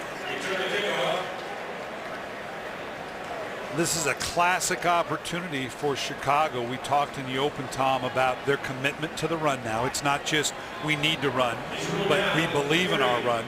They're up by the 2 scores. They need to press that run right now to try to push this Detroit Lion defense around and set the tempo with a physical running game to start out this second half. Should be noted, in the opening half, Detroit did a very good job against a run. Bears averaging just barely over 2 yards per carry. Forte at 11 rushes for 20 yards, and not much room here. In fact, he may have lost a yard. Forte, in 6 games in his career against the Lions, had averaged 141 rushing yards per game and 116 against him in the first meeting. But he has been virtually invisible outside of the 1 touchdown run. But at least there have been the 12 attempts. There's been times when the productivity wasn't there, and they abandoned that. The fact that they're continuing to try to push it, I think, is a positive.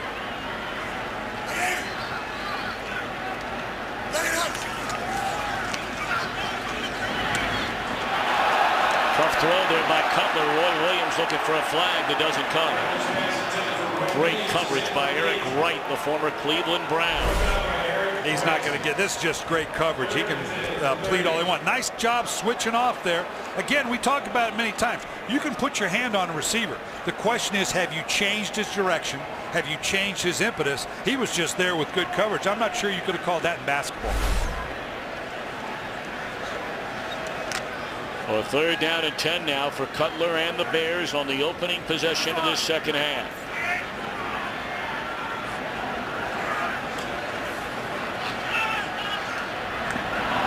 Thrown behind the intended target, the tight end, Kellen Davis. Let's check in downstairs before the punt with Laura Oakman. I talked to Lovie Smith, who first of all wanted to single out Charles Tillman for his great coverage on Calvin Johnson. Offensively, Jay Cutler taking way too many hits, wants to tighten up that protection. Devin Hester, he will be going in the second half, but they did take him in right before halftime, a little bit woozy, evaluated him. Lovie said he is going to try to go, but won't have the same energy. Back to you. All right, Laura, thank you very much.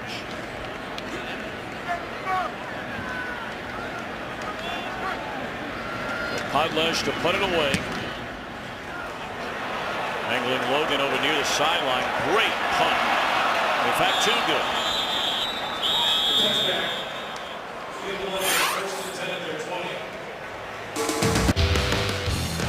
The turnover early forced by Peppers led to a Matt Forte touchdown. Then Nate Burleson stripped by Tim Jennings, who also covered it up. Led to a Robbie Gould field goal. And then, of course, whenever we're watching the Chicago Bears, you're always watching the return game of Devin Hester. Wondered if he would play today after injuring his ankle on Monday night. An 82-yard punt return for a touchdown. First down, they give it to Morris. Gang tackled after a gain of 2. Led the way for the Bears. Well, I like the fact that the Detroit Lions are trying some more conventional runs. We've seen Stephon Logan in the backfield. We've seen Nate Burleson in the backfield trying to set up some unique runs, but the straight, more conventional traps and draws from the running back position is going to be a big part of getting Matthew Stafford back on rhythm as well.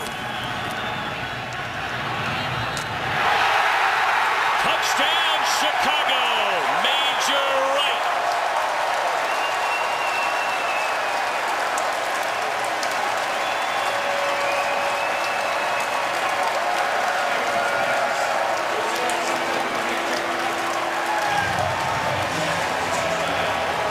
Well, he got his first career interception on Monday night against Philadelphia. This is his first career touchdown. I don't know if this is a miscommunication or he flat didn't see it. Scheffler broke to the outside just on a little flat route as a drop off. Stafford deciding to go to the outside just to pick up a few. And I can't believe that he could have possibly seen him because that ball was clearly behind Scheffler.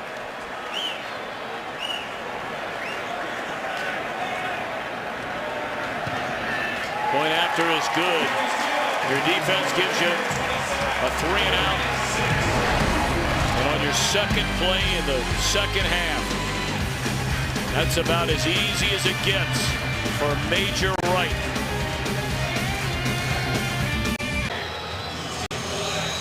(27-6) after the interception returned for a touchdown by Major Wright. That's the first interception thrown in the second half of the game this entire year by Matthew Stafford. And this has not been one so far anyway, and we nearly have an entire half to play. But for Matthew Stafford, it's been a rough go for him and his offense. 5 turnovers in the first 8 games of the year. They've turned it over virtually 3 times and a half. You know, we've been making a bit about the gloves with Stafford. I don't know if you're just being stubborn now, saying, okay, it's not the gloves. I'm not going to blame the gloves. Okay. But there's no question Matthew Stafford doesn't have the same feel for the ball right now. And that can be a very tactile type of thing. Your hand on the ball, it can make a difference.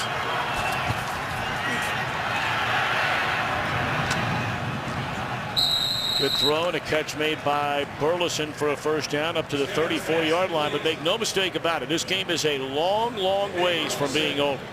They have the weapons, Detroit does, with Calvin Johnson on the outside. Brandon Pettigrew at tight end has had a real solid year. Nate Burleson's been able to come up with some big plays. So they have the assets to get the ball down the field. They just have to develop some type of consistency.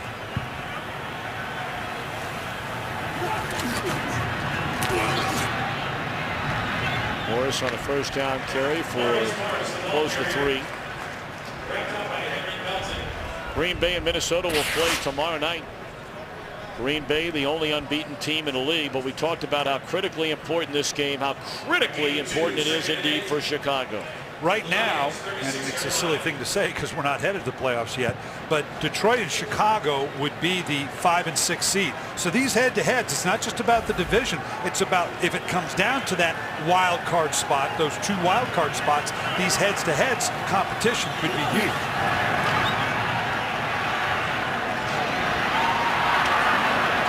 Screen to Maurice Morris, and he'll be about 1.5 yards shy of a first down.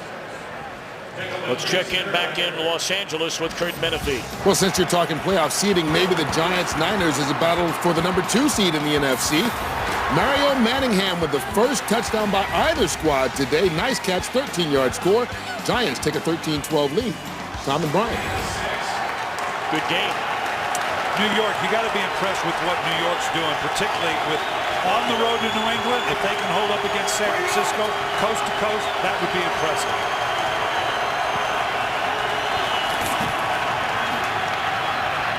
Oh, my goodness. Charles Tillman, another interception return for a touchdown.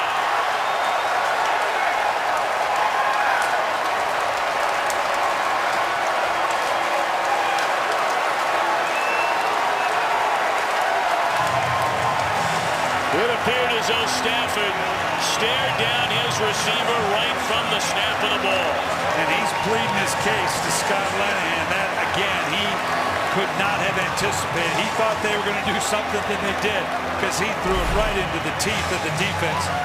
You can see the combination out here. I don't know what he thought was going to happen. Same one that we just saw in the other interception, a flat route with a crow route in behind it. He just threw it flat into coverage. He no more saw Tillman than he saw Major Wright on the previous interception for a touchdown.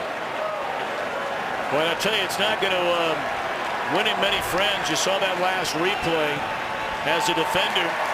Tillman went by him. Stafford's got his arms in the air looking at one of his receivers.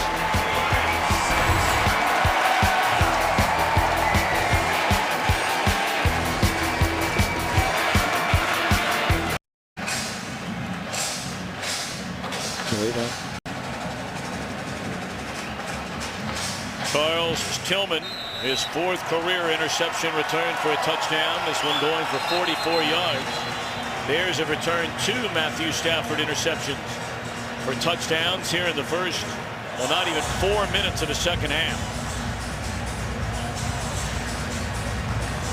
Because of the amount of cover 2 that Chicago plays, the corners here don't get much credit for as good as they are. Charles Tillman's a good corner. Oh, yeah. And he's able to match up one-on-one. He's not a name that you hear readily because of the style of play for Chicago.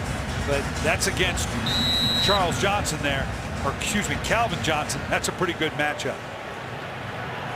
I got to tell you, Brian, you and I have talked about this before. I am stunned that Tillman has never been to the Pro Bowl. This guy's been a good player for a long time in this league. Well, let's look at the matchup here. You're going to see him at the very top of the screen here. And Stafford, I don't know whether he thought Calvin Johnson was going to work back. And Tillman just fell off the coverage. There was hand fighting going on there. There was no penalty. Now, and it looks like Matthew Stafford thinks there should be pass interference. Calvin Johnson just kind of threw him back into the route. You can see right there Stafford's going right at the official like, wait a minute, where's the pass interference? There's nothing there. That was just hand fighting. Calvin Johnson kind of threw him into the ball underneath.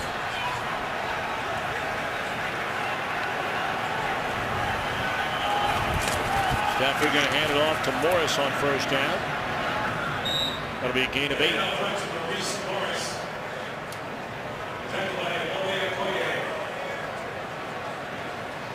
Well, we're only 11 minutes in the third quarter, but we're at the point now where offensive coordinator Scott Linehan kind of takes that game plan, kind of fold it, put it in your back pocket, and start drawing it up in the dirt, because this is a hill now. You got to get this thing downhill, downfield as quickly as you possibly can.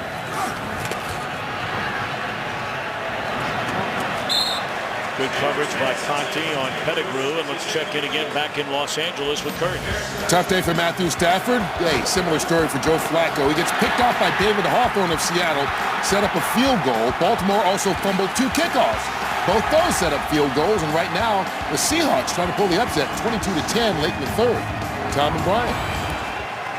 Tom, don't ask me how to explain this game. I was getting ready to ask you. I mean, you watch what they did to the Pittsburgh Steelers, Baltimore Ravens, maybe the best team in the AFC. They go out to Seattle, and boy, I don't know how to explain this anymore. It's above my pay grade. I'm not sure anything's above your pay grade. There's a catch made by Pettigrew, and that's a first down to the 34. Well, and you look at these two teams right here. Now, on Monday night, and that was a big game, Detroit at home, all but at home, really a dominant 24-13 win. And that score sounds closer than it really was. And now this is as one-sided a game as you and I have done all year long.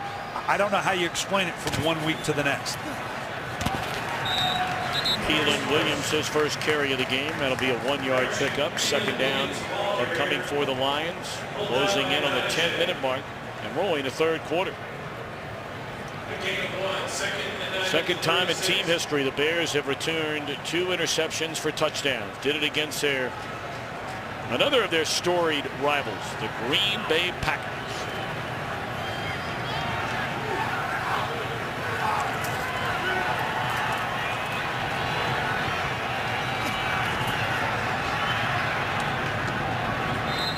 Up to the 41-yard line, Pettigrew. That'll bring up a third down and 4. Of course, give the Bears credit. I mean, this is a team that comes in on a 3-game winning streak. Talked about how philosophically they got back to what has made them a winning football team since Lovie Smith took over in 04. Great defense and running the ball. Yeah, we can talk about the offense and Jay Cutler and what they should be doing, but the Chicago Bears are about defense. When they made their run into the Super Bowl in 2006, it was on the back of a great defense.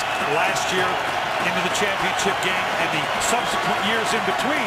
Why? Because their defense was on the back half of the league.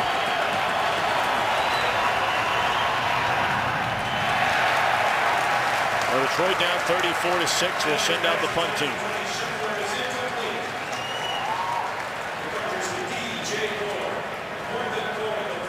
Well, we see Earl Bennett's back now, not Devin Hester. You got a little sigh of relief if you're Detroit.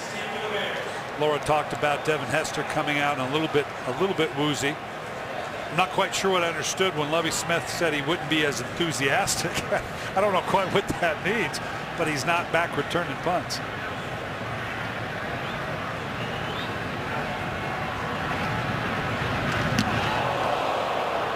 Malone angles to the sideline.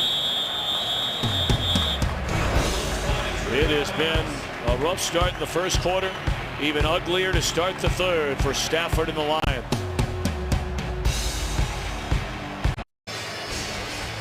Like to remind you, Fox Tomorrow Television's biggest adventure is all new.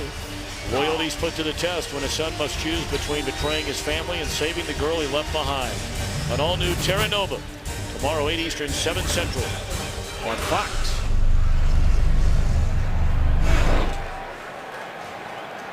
A lot of smiling going on over on that Chicago sideline. 34-6, Bears lead it. That one just sailed on Jay Cutler.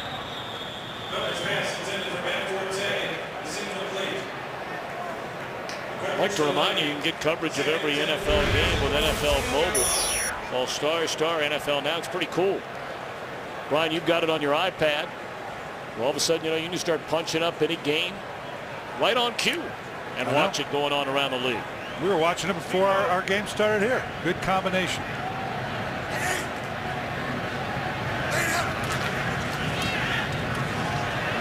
Forte, his best run of the afternoon. Across midfield. And caught at the 38-yard line by Amari Spivey.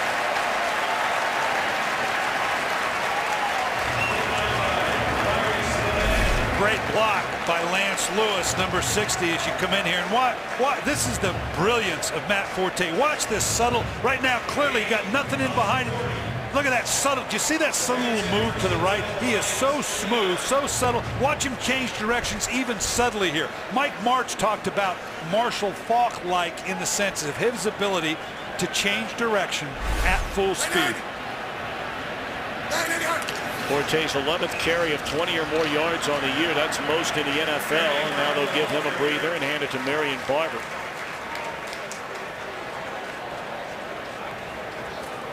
Well, after that 40-yard gain, the number's a bit more impressive for Forte, but he is having a spectacular year.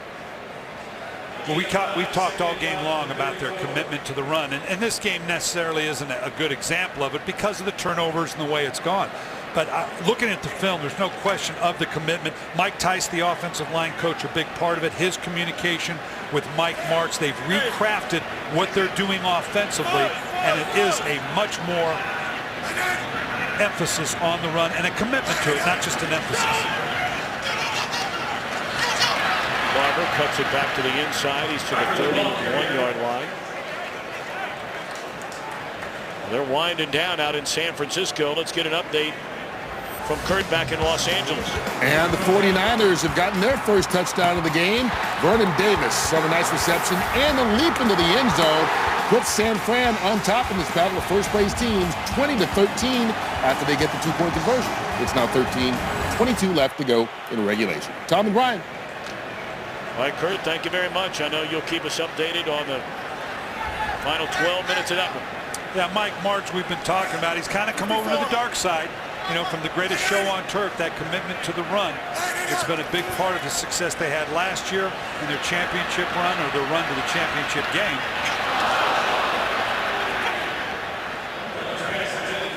And we've already talked about the difference. Even in this year, when they started out 1-2, Tom, and struggled to get that rhythm in the run, they were averaging less than 17 runs a game. And it showed up because Jay Cutler was making the mistakes we've seen Jay Cutler make. And then they come back and they get on this 4-1 run of games. They're running better than 30 times a game. Changes the whole personality of the team and the opportunity for Jay Cutler to make big plays off of it. 50-yard attempt for Robbie Gould, who's hit 2 of 3 on the afternoon. Good snap, good hold. Does it have enough? Boy, does it ever. Okay, there are a lot of guys who have the elements on their side. Gould is not, and he is one of the premier kickers in the league. A standing ovation here at Soldier Field. Lieutenant Colonel Ed Godfrey being recognized, U.S. Marine Corps. It's too bad it took so long, but never too late. Stadiums every single Sunday recognizing servicemen and women, and no one sitting down at Soldier Field. And look at the emotion for Lieutenant Colonel Ed Godfrey. That's good great. for him. Wow. That's a great shot. That's a great shot.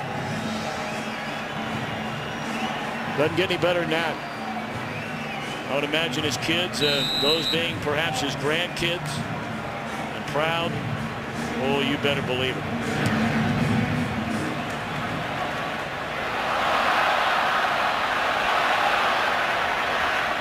Logan sticks a fork in it and turns a corner and turns it into a pretty nice return.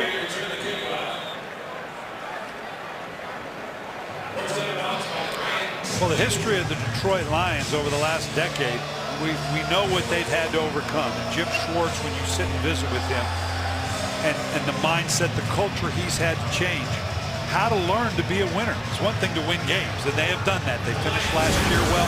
They started out so far this year. But to learn to be a good team and to maintain that pace as a good team, he has confidence in this team, and he will going forward in this game. But he's got a quarter and a half to show that you do know how to be a good team, even though everything's gone against you. Pettigrew on a short gain. 6-minute mark to go in the third quarter. Stafford 19 out of 37, 157 yards. 2 interceptions, both of them returned for touchdowns in this third quarter. And now they shift into a no huddle, down by 21. Even with 5:42 left in the third quarter, time does become a factor. Yeah, that's that BYU math again. I know, 31. Good Lord. Yeah. That got away from me. That was all that time he spent out at Stanford. I know. Kevin Smith is back in a Detroit uniform. Touches a ball for the first time after they signed him last week. It's nice to see Smith healthy again and getting a chance to resurrect his career again. Looking long for Johnson.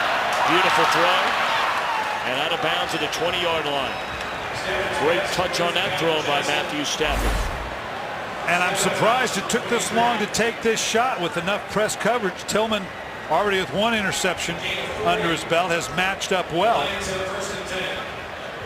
I'm a little surprised we're not seeing a little more of that loose coverage by Chicago, knowing that at 31 points, the time does become a factor. I imagine we'll see a little bit more of it going forward. They stepped out of bounds at the 23-yard line, so Stafford will just throw it away on first down. Let's go for a game break one more time for more on the Giants and 49ers. Kurt? In just over a minute, the 49ers scored, picked off Eli Manning, and then scored again. Kendall Hunter's 17-yard touchdown run. They're up 27-13. By the way, Hunter in the game because Frank Gore is out with a knee injury. Nonetheless, the 49ers up by 14 at home. Tom and Brian. Got to tell you, Brian, I don't know how many more wins the 49ers have to get. And, of course, that one's not over yet before everybody in the NFL is believing in what Jim Harbaugh said.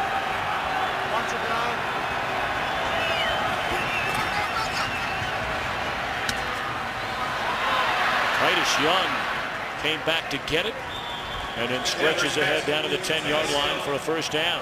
When you talk about San Francisco, we're there next week. Anxious to see. We had them early in that tight loss to their only loss to Dallas, and their only loss that they easily could have won.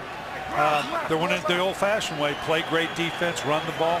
Alex Smith not turning the ball over.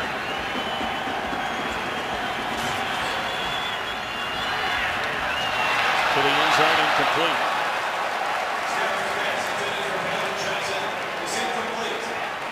We're giving him plenty of opportunities, matching up one-on-one with, and this says a lot about Lovie Smith's confidence in Tillman to go one-on-one with Calvin Johnson. Not too many opportunities more than this. He'll normally make that catch, but on a night like tonight, nothing seems to work.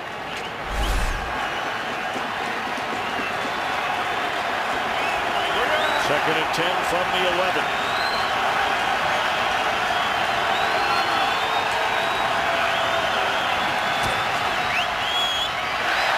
Try to come back to Johnson again. It'll be third down.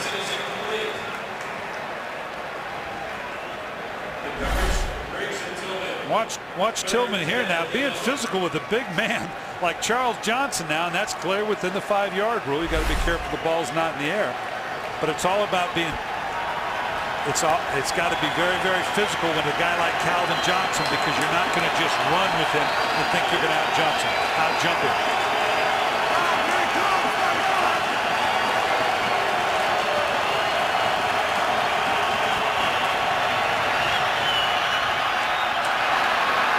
Scheffler dropped it. That ball's right on the money.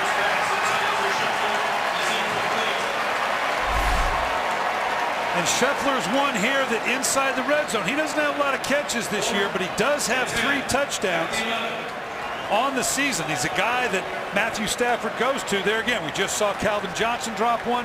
We saw Scheffler drop one. It just is the way the night is going. That's not much of an analysis. That's not meant to be an excuse. It's just not going the Detroit Lions well. Well, 4th and 10, obviously they're going to go down 37-6.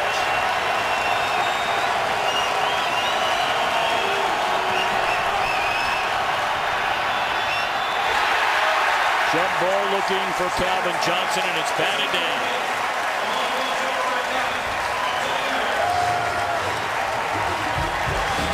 The Bears on their way to picking up their 4th straight win to move into a 2nd place tie in the NFC North. Well, Johnson and Stafford having a great year, but today has just not been their day, nor the Lions' day.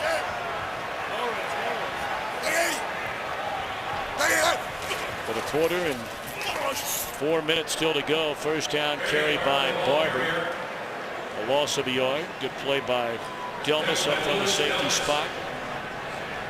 Matt Forte getting a breather. Of course, the way he's been going this year, Brian Billick, he might need a breather from time to time over the second half of this year. You know, when you have a back like Matt Forte, and obviously if the Bears can continue to stay on this path, you do have to take into account, you like to keep a guy under that 350 touch number count. because there's a cumulative fatigue. You'd like for him to be fresh in the playoffs. I had that with Jamal Lewis, where we were very conscious on a 2,000-yard rushing year how many times he was going to touch it. In games, we were in control. Well, they're able to get it away off the fingertips, and a flag comes down. That's Nick Fairley, the #1 pick out of Auburn. Personal foul, roughing the passer, number 98. 15-yard penalty, automatic, first down. And it's one thing to bring a guy down, but it's that last little impetus. Reminds me of the Tony Saragusa and Rich Gannon shot in our championship game where it knocked Rich Gannon out. It's that last little drive to the turf that's going to get called. Detroit leads the NFL in roughing the passer. That's their 5th. I tell you what, Cutler's very lucky that he wasn't seriously hurt. That's the kind you get a shoulder shot on when that much weight. Fairley's a big man, 300-pounder. That drive into right there and lands on the shoulder. That's the thing that you worry about. That one's going to cost him. That's going to cost him a lot. Of course, he was so fired up as Fairley about getting a chance to play over the second half of the year. Inactive the first 4 games with a foot injury going back to training camp. Played 3 games, re-aggravated the injury, sat out against Denver. And they're hoping that he can really contribute in the second half of the year. The combination of he, obviously, and Ndamukong Suh, Corey Williams, who has had a good first half of the season, that's an inside presence that very few teams have. And as a big part, we talked earlier in the open, their ability to come on the inside and open up Vanden Bosch and Averill on the outside. But this, not a very good night tonight. He'll learn from it. But this front 4 of the Detroit Lions could be one to deal with if they can somehow rebound from this very one-sided loss to Chicago. Second down carry, no room there. Good tackle by Justin Durand. Again, let's check in with Kurt Menefee. They're going back and forth in San Francisco. Yeah, and the Giants get what they needed. Down 14 points. Eli Manning picking up with Hakeem Nicks on a 32-yard score. Pulls them to within a touchdown, 27-20, halfway through the 4th quarter. Tom, Brian, and Laura. Well, Brian, I want to get back to something you talked about a moment ago. And you know, the touches of Matt Forte, and you went down this road with Jamal Lewis, as you mentioned. Forte has not been in on this offensive series with Chicago leading by 31. But much had been made about Forte in the final year of his contract. Wanting to stay in Chicago, his Cutler is scrambling around and will be tackled at the 28-yard line. Well, when you're a head coach, you're sort of stuck in the middle to some degree, aren't you? Between the player and the things he wants to do and the numbers and all that kind of thing, and then ownership and whether or not they're going to pay the guy, whether they want him back. The Bears say they want Forte back. Yeah, and as a coach, you can't get drawn into that conversation, even though ultimately you're going to be a factor because you are one to dictate or help be part of the discussion is where our resources go, who do we want to re-sign. But Lovie Smith's got to, and wisely so, hold that at arm's length. Look, your people and our people take care of it. You and I keep this player-coach relationship. Oh, my gosh.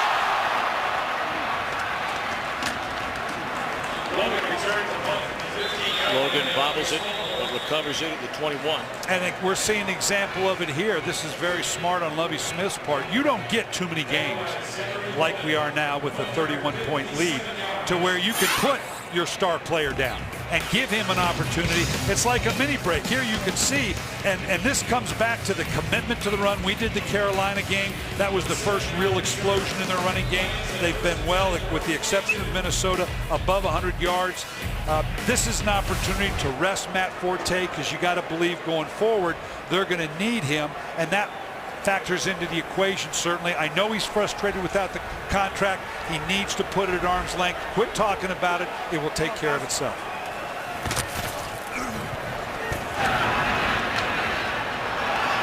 Kevin Smith up across the 35 to the 37-yard line. We brought up Smith earlier.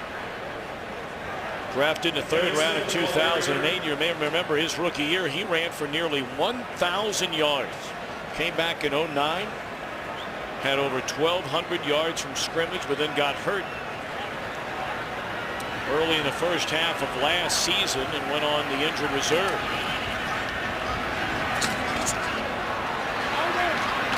Burleson up to the 45-yard line, and that should be the final play. It will be the final play in the That third is the quarter. end of the third quarter. A third quarter that started with a pair of interceptions returned for touchdowns. Major Wright, Charles Tillman, and their last drive stalled in the end zone.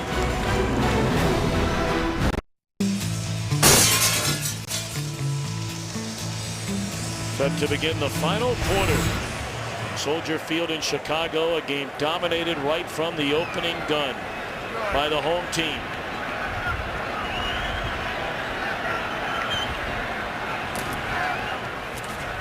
Calvin Johnson is leveled by Lance Briggs, and a penalty flag is not thrown. Or is it? Yes, it is. Looked like a jarring hit to the head by Briggs. Personal foul, unnecessary roughness, defense. 15-yard penalty, automatic first down. You're just going to see Lance Briggs here come in. This is the one that frustrates the player. They think they're just playing football. He leads with the shoulder. Needed to lower the target a little bit, because even though it started low, it worked its way right up into the head, and we know that's going to get called and fined. Okay, this thing, the officials better do whatever it is they need to do and visit with the coaches on the sideline, because this thing has a chance to get ugly. It does. When you have this much time and it's so lopsided, the emotions start to creep into it. You're exactly right. The officials have got to jump all over anything that pops up. Well, make no mistake about it. There are going to be a lot of teams around the league. And whether you believe the Lions play dirty at times, whether you believe they're right on the edge, whether you believe they're just a team that is playing through the whistle, the bottom line is they are creating the perception out there that they're doing some things that a lot of teams don't like. Now, some people will say, well, too bad. And you know what? Maybe that's the case. But when teams get a chance to now turn that around on you, you can take it to the bank. It's coming. Sure. And they're not going to throw up any white flags. Hey, we'll give what we get. We'll get what we give. And remember, let's remember this rivalry now. This is one of the old-time rivalries. Detroit, Chicago. It's a heated rivalry. It doesn't feel right that way this second because it's so one-sided, but that doesn't mean the passion's still not there.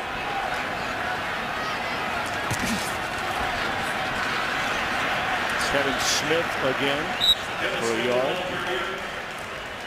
We talked about Forte getting a breather. The same old's true for Peppers. He came in after re-aggravating that knee injury, and apparently they're looking at it again.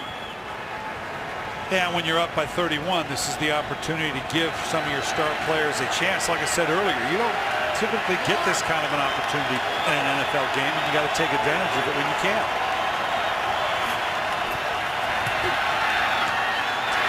Intercepted. This time by Tim Jennings. Jennings still streaks down the sideline and is leveled out of bounds. And a penalty flag, and there's a fight on the field at the 45.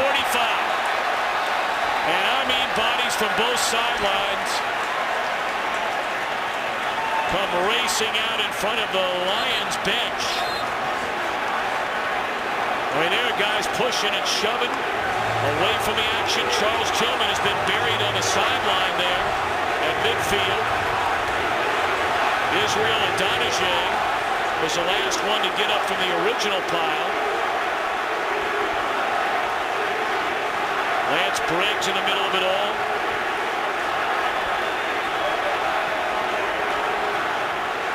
The NFL will be able to operate a hedge fund after all the fines for misgetting.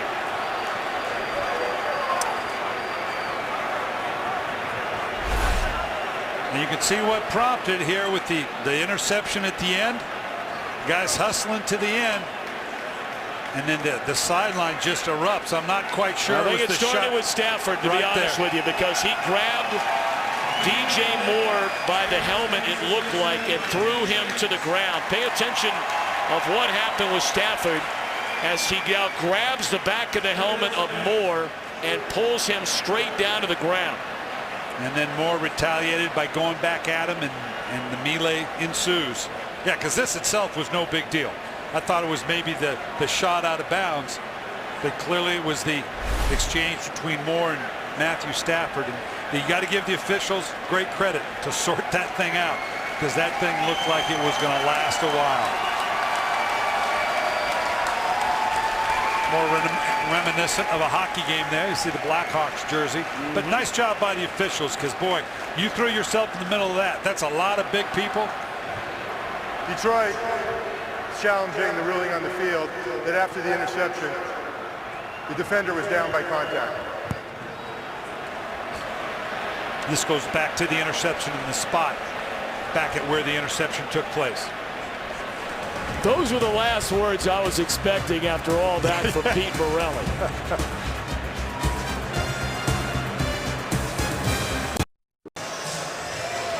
I'd like to tell you about The Last Lions. Premieres on the National Geographic Channel this weekend. Check your local listings.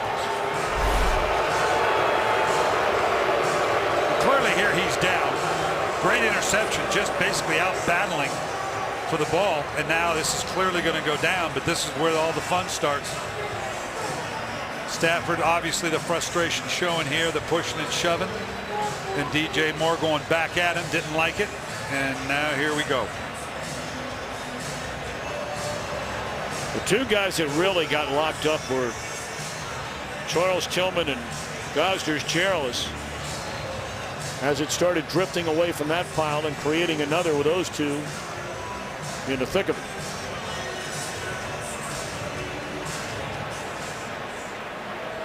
Well, both coaches have to make a concerted effort to get it under control now. After reviewing the play, the receiver was down by contact at the 16.5-yard line. There was a personal foul on the play. Personal foul, unnecessary roughness, late hit, number 30 of the intercepting team, and he will be ejected from the game. So DJ Moore, after going after Stafford, showed you the replay of Stafford grabbing a hold of Moore and pulling him down. And you can say this is the typical second act, you know, what Stafford did. How serious was that? But the fact that he came back at him the way he did. And when I say the coach has got to just get this under control, it's really harder for Lovie Smith right now when you're up. You can understand the frustration where Detroit is right now. As Lovie Smith with his team, you do not want to let the focus. This is where injuries happen. The fans are applauding it. It's easier to have that attitude when you're up by 31. This is where you can't let the focus get away from your football team. We got 13 minutes and 20 seconds still to play. Not only from the standpoint is you got to look sharp, but this is where injuries happen if you don't keep the focus, and that's just an example. It all really began on this play, and this is a dirty play. Fairly driving Cutler's right shoulder into the ground, drill penalty flag. The very next possession, Briggs to the head of Calvin Johnson. And all of that culminating with a scrum in front of a Lions sideline a moment ago.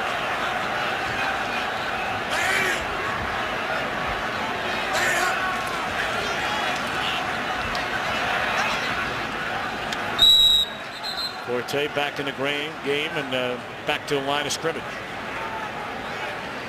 And as I said, we got better than 13 minutes, so I understand why Forte is in there. But I'd also understand if Lovie Smith just pulled him out altogether at this point. I mean, you've got the game under control. Detroit's shown no sign of their ability to come back, although they'll get in the no huddle and try to impact it as best they can. But we're at midway point of the season, and a back never really does. At this point, a back very rarely even practices because the cumulative hits. I've always said the running back takes more of a pounding in pro football than any other position by far.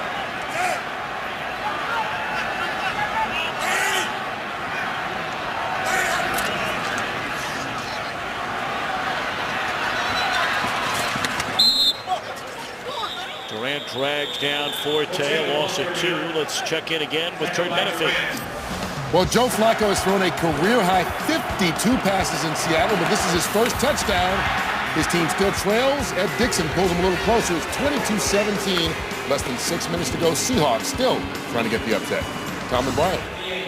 Of course, Flacco had the miracle comeback against the Steelers last week in the final seconds. And brought him back the week before in a game we did at Arizona, with Arizona, who had jumped up 21 or 24-3 actually, and brought him come back from that standpoint. He's pretty good when they spread it out and get into that gun. We should see more of it. Will delay to Forte, and Chicago will punt it. You talked about getting your running back out of the game. If you're Lovey, do you think about now starting to pull Jay Cutler out of the game? You know, you can protect your quarter. I mean, if he's just going to turn around and hand off the ball, you know, I don't know that you have to do that. And you also have to keep in mind, you want to make sure you're sending the right message. No one on that sideline would question or second guess taking Matt Forte out of the game. The problem is the next guy's got to step up. You're putting more snaps at some other people. We'll see indeed if Julius Peppers goes back in the game. They were working on him. We'll see if he goes back in the defense or whether he's done for the night.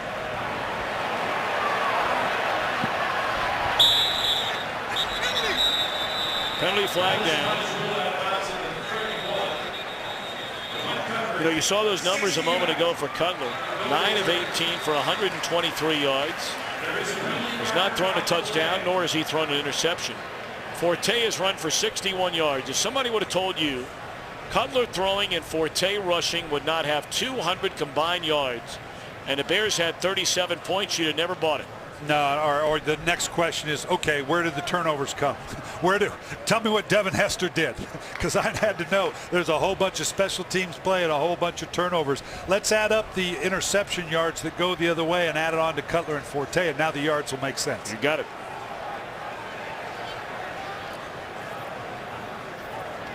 Unsportsmanlike conduct. Number 35 of the kicking team.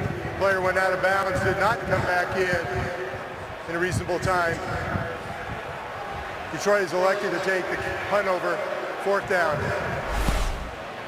And you're going to see the gunner out of bounds. You have got to make a reasonable attempt. That's just way too far down the field. You can't use the sideline or the paint to keep the defensive guys off you. You've got to make that effort to get back into the field of play. So with 11:08, we will punt it again.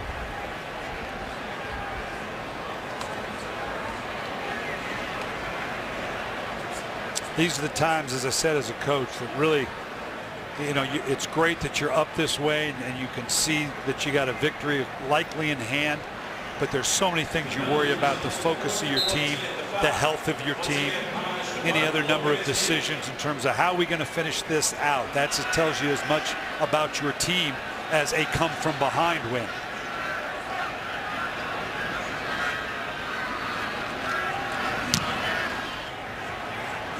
Podlesh from the end zone, and Logan at the 45, and is dropped right there. That's by the man who committed the penalty, Zachary Bowman. They'll be celebrating in Chicago tonight. Bears big in the 4th. 37-6 with 10:59 to play. Talked about the Bears with just 191 yards of offense. But Brian, you challenged us to figure out the total yards on a punt return for a touchdown, 2 interception returns for a touchdown. That would add up to a total of 150 yards. And that would make sense. Yeah, those numbers up. 24-yard return on a touchdown by Major Wright, 44 by Tillman, and the 82-yard punt return for a touchdown by Hester.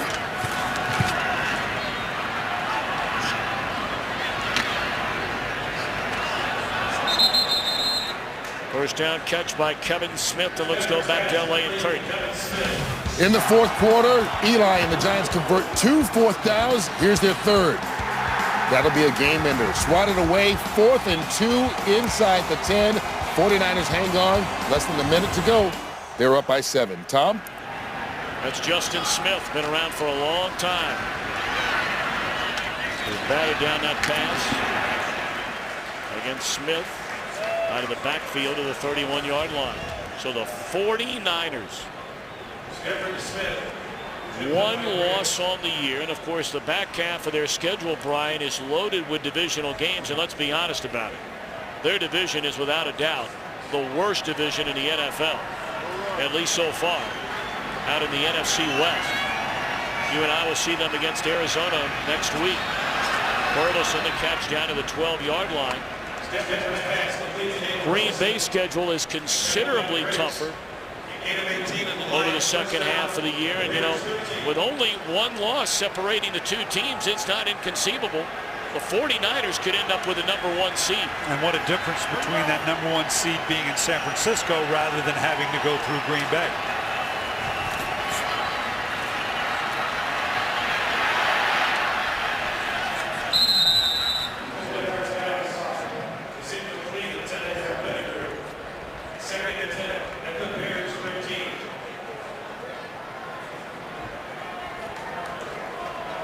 Well, this is the type of thing I was talking about. You'd like to see your defense, if I'm Lovie Smith, see my defense finish off strong here in terms of the focus. You don't want a lot of mental errors. Obviously, you're going to play loose. Obviously, they're going to make some plays. But defensively, you want to finish strong and show that you know how to finish off a game like this.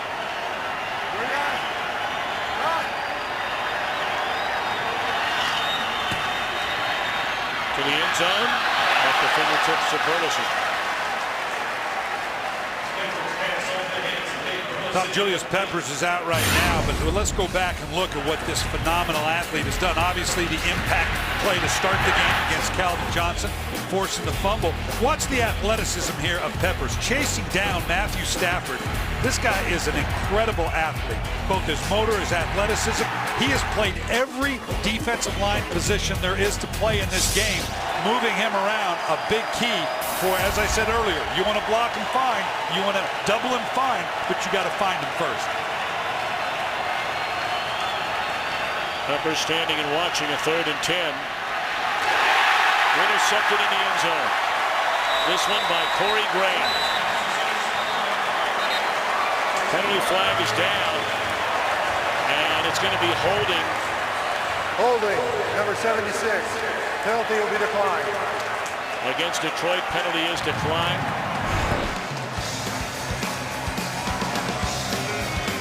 First red zone interception this year thrown by Stafford.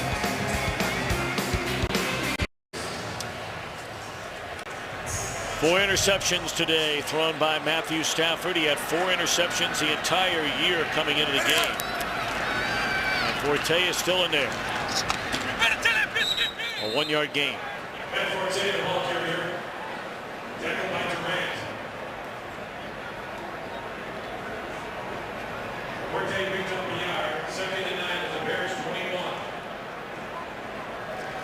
Well, we welcome those of you who saw the thrilling finish, 49ers and the Giants. The 49ers picking up another very, very impressive win. 6 turnovers today for Detroit, who had turned the ball over 5 times total this entire season coming into this NFC North matchup. 1 game separating these two teams in the standings. And it started right from the get-go. Opening possession. Stripped by Julius Peppers. Fumble Calvin Johnson. Leading to a Matt Forte touchdown. Next possession. Stripped by Tim Jennings. Recovery by Tim Jennings. Led to a field goal. So 10-0 before you caught your breath. Devin Hester, we wondered would he play after the ankle sprain on Monday night. 82-yard punt return for a touchdown. The Bears led it at the break 20-6. Detroit was still very much in this game. And they were looking for momentum to begin the second half as a 3rd down pass is incomplete. On Detroit, very first possession of the second stanza. Interception return for a touchdown by Major Wright. Next possession, interception by Charles Tillman. Return for a touchdown. And then the first red zone interception thrown all year by Stafford just a moment ago. This one corralled by Corey Graham.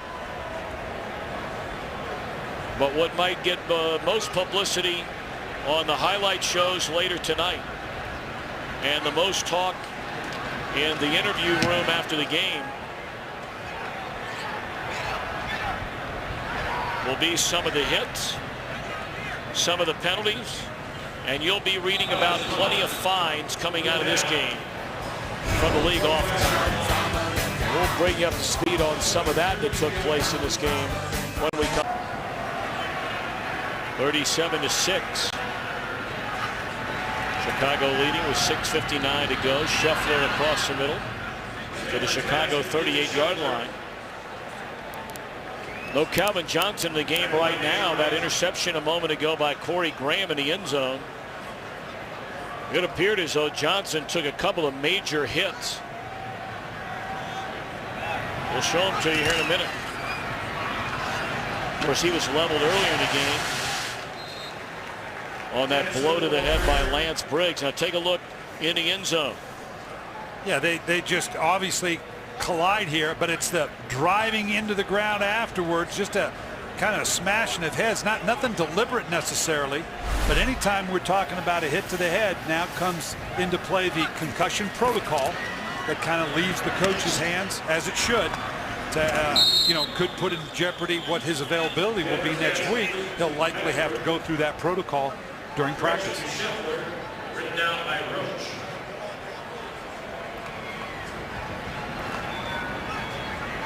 Well, it hadn't been all that long since the Lions turned it over 6 times in a game, less than 2 full years.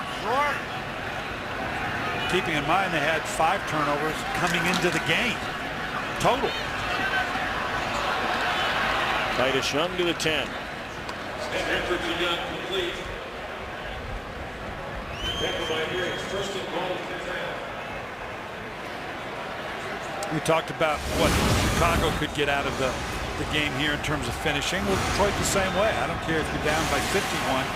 You want to finish strong. You want to, as a coach, what can I teach from this? This thing has been, I don't know that I'm going to show a lot of this film to my guys, but I will the latter part of the game to see how we execute it at the end of the game. Nearly intercepted by Conti.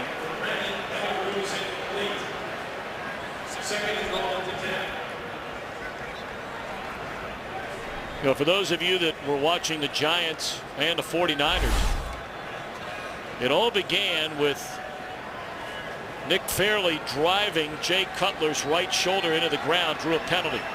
Next possession, Briggs drew a penalty on a hit to the head. And then on a punt return, Matthew Stafford on an interception return, I beg your pardon, got tangled up with Corey Graham. Graham went back after Stafford, was thrown out of the game.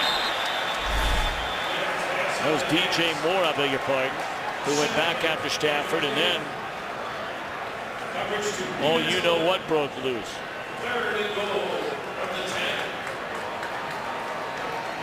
Well, this had the potential to be unbelievable. As I said at the time, the officials did a great job, and you can see the coaches there trying to separate it as well.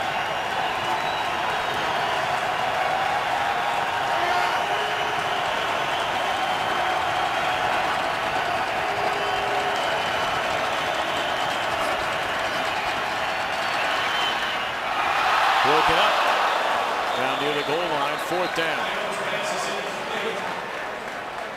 And a penalty flag back behind the line of scrimmage. This might be against, well, we'll see.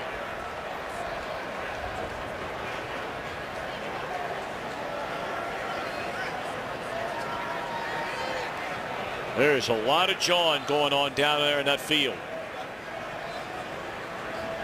Personal foul, chop block. Ooh. Number 51 offense. Penalty will be declined. 4th down. Watch Dominic Paoli. You can't, once you're engaged like this, if it's one-on-one, that's fine, but the fact that he got initially hooked up with Peterman, you can't go low like that after the contact is initially high.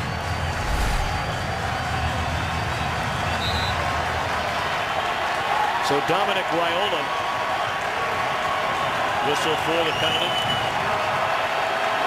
Stafford has thrown the ball 62 times in a game. There will be a 63rd that will break the Lions record.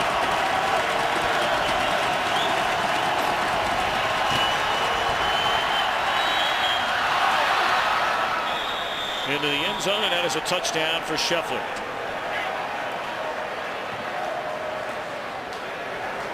Tell you what, we got 5 minutes to go, and you know, you just watch. They really got to corral what's going on down there on the field. Yeah, it's going to continue to get chippy. We've seen it. Just a nice little quick out by Scheffler. We talked earlier about his presence in the red zone. He hasn't had a lot of catches on the year coming in, but he has 3 touchdowns, now 4. Dropped another one in the end zone earlier. He's a go-to guy in the red zone, but you're exactly right. With this much time left, these teams are now chipping at one another, and the officials have got to make sure they keep it under control or something serious is going to happen. Well, Raiola had the penalty a moment ago, and then the very next play, he went after the rookie Mario Addison. Far left of your screen, 96 there on the left.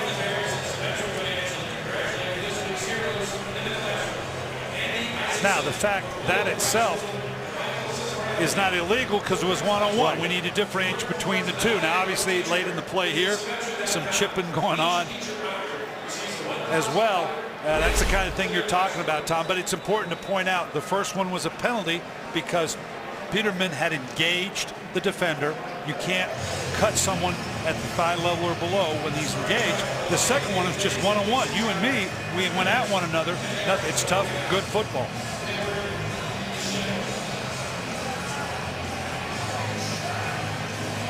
Kind of glad Julius Peters isn't in there.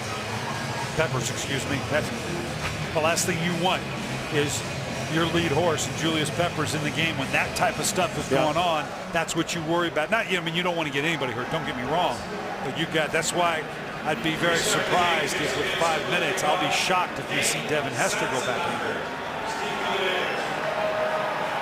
Bears expecting an onside kick. 5 minutes left. The ball continues to blow off the tee. We expected the wind to be a much bigger factor, and maybe the players will tell us after the game it was a really big factor. Well, here it gusts. You know, I was down the field before the game, and this is always an issue when you're playing in Chicago, but it doesn't look like it was much of a factor today.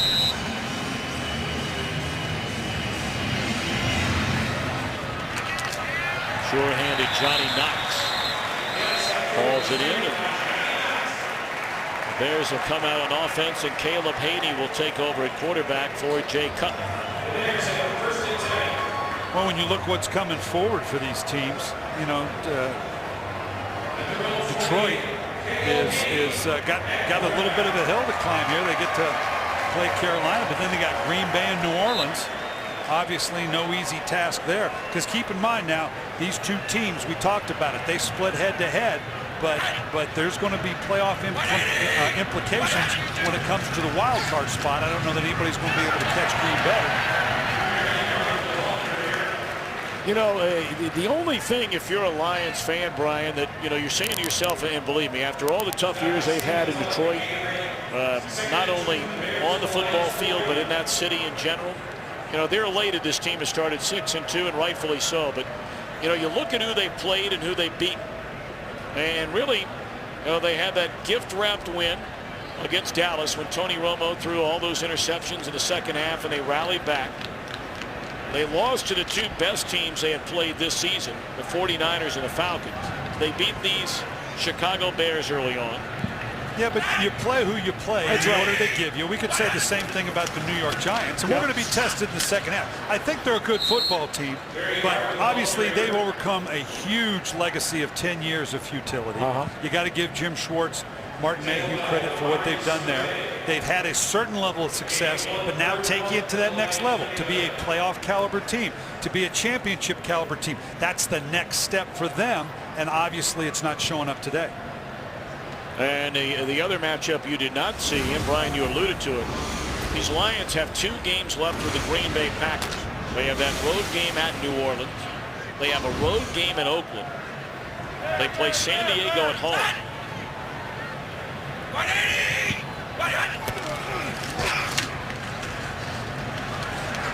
On the other side of the ledger, what about the Chicago Bears? Well, the Bears get to jump into the AFC West and go figure that one. You know, as we look at the schedule coming up for them, they're going to go.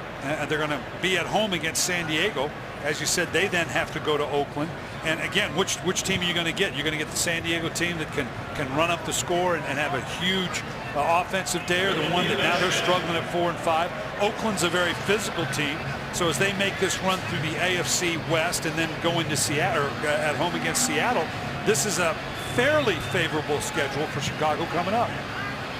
I don't know if I've ever seen a team in all the years we've been following football, and you've been in it a lot longer than I have never seen playing an entire conference in 4 consecutive games. Yeah, that one I didn't until we just put it there. That one kind of jumped out at me as well. You know, they're trying to, of course, push the divisional games to the back end of the schedule, which is great because when you're playing in week 16 and 17, you'd like for it to have divisional impact, wild card impact. So if not within the division, clearly within the conference. But to make a run through the AFC, of course, if I got to pick a conference to play, I'm not sure. It's either the NFC West or the AFC West. If I get to pick one to go through, that's the one I'd want up. Well, this year, maybe the AFC South. Yeah, obviously, once you get past Houston, the rest of the way, it becomes a little bit easier. Well, you got to look at Charles Tillman there a moment ago. I'm not so sure that Lovie Smith won't say after the game, as he did to Laura Oakman at halftime, that he's been our most valuable player in this win. What a job he did on Calvin Johnson in the game. And we said it earlier. He doesn't get his due. You mentioned that it's a surprise he's not been in the Pro Bowl, and I would agree with you. But it's funny when you come out of certain systems, even within the football world, you think of guys a certain way. Well, okay, Chicago is a Tampa 2 team. Well, they're not really. They play a lot more off coverage than anybody else.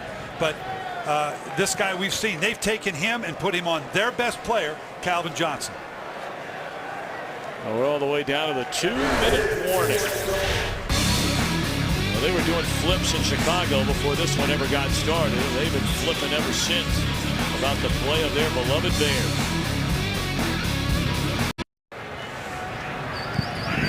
Final 2 minutes from Soldier Field, and Caleb Haney going to pitch it to Marion Barber. They're just going to run out the clock and celebrate their 4th consecutive win coming up. Our football coverage does not end when the games are over. The OT. Break it all down from today. Look ahead to next week. America's #1 post-game show, the OT, presented by Lowe's, coming up right after the game, only on Fox. This has been a lengthy game here in Chicago.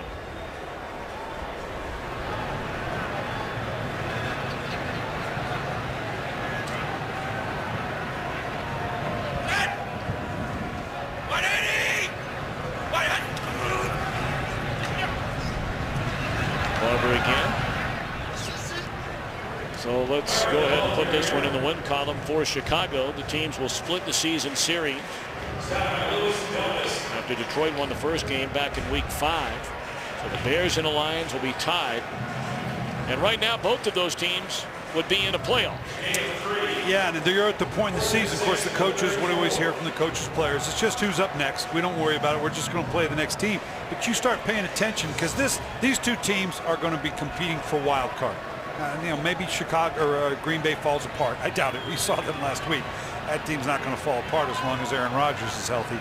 But you start watching the San Franciscos, the New Yorks, the Atlantas, the New Orleans to see how that matchup is going, because that's who you're going to be competing for the 2 wild card spots. Now this ought to wrap it up. Final 15 seconds will tick away. Just not the Lions' day today. They've been off to a good start. Jay Cutler and the Bears win their 4th straight game. Matthew Stafford will try and put this one behind him and get ready for next week. 37-13, Tillman and the Bears win it. Back with more from Soldier Field in a moment.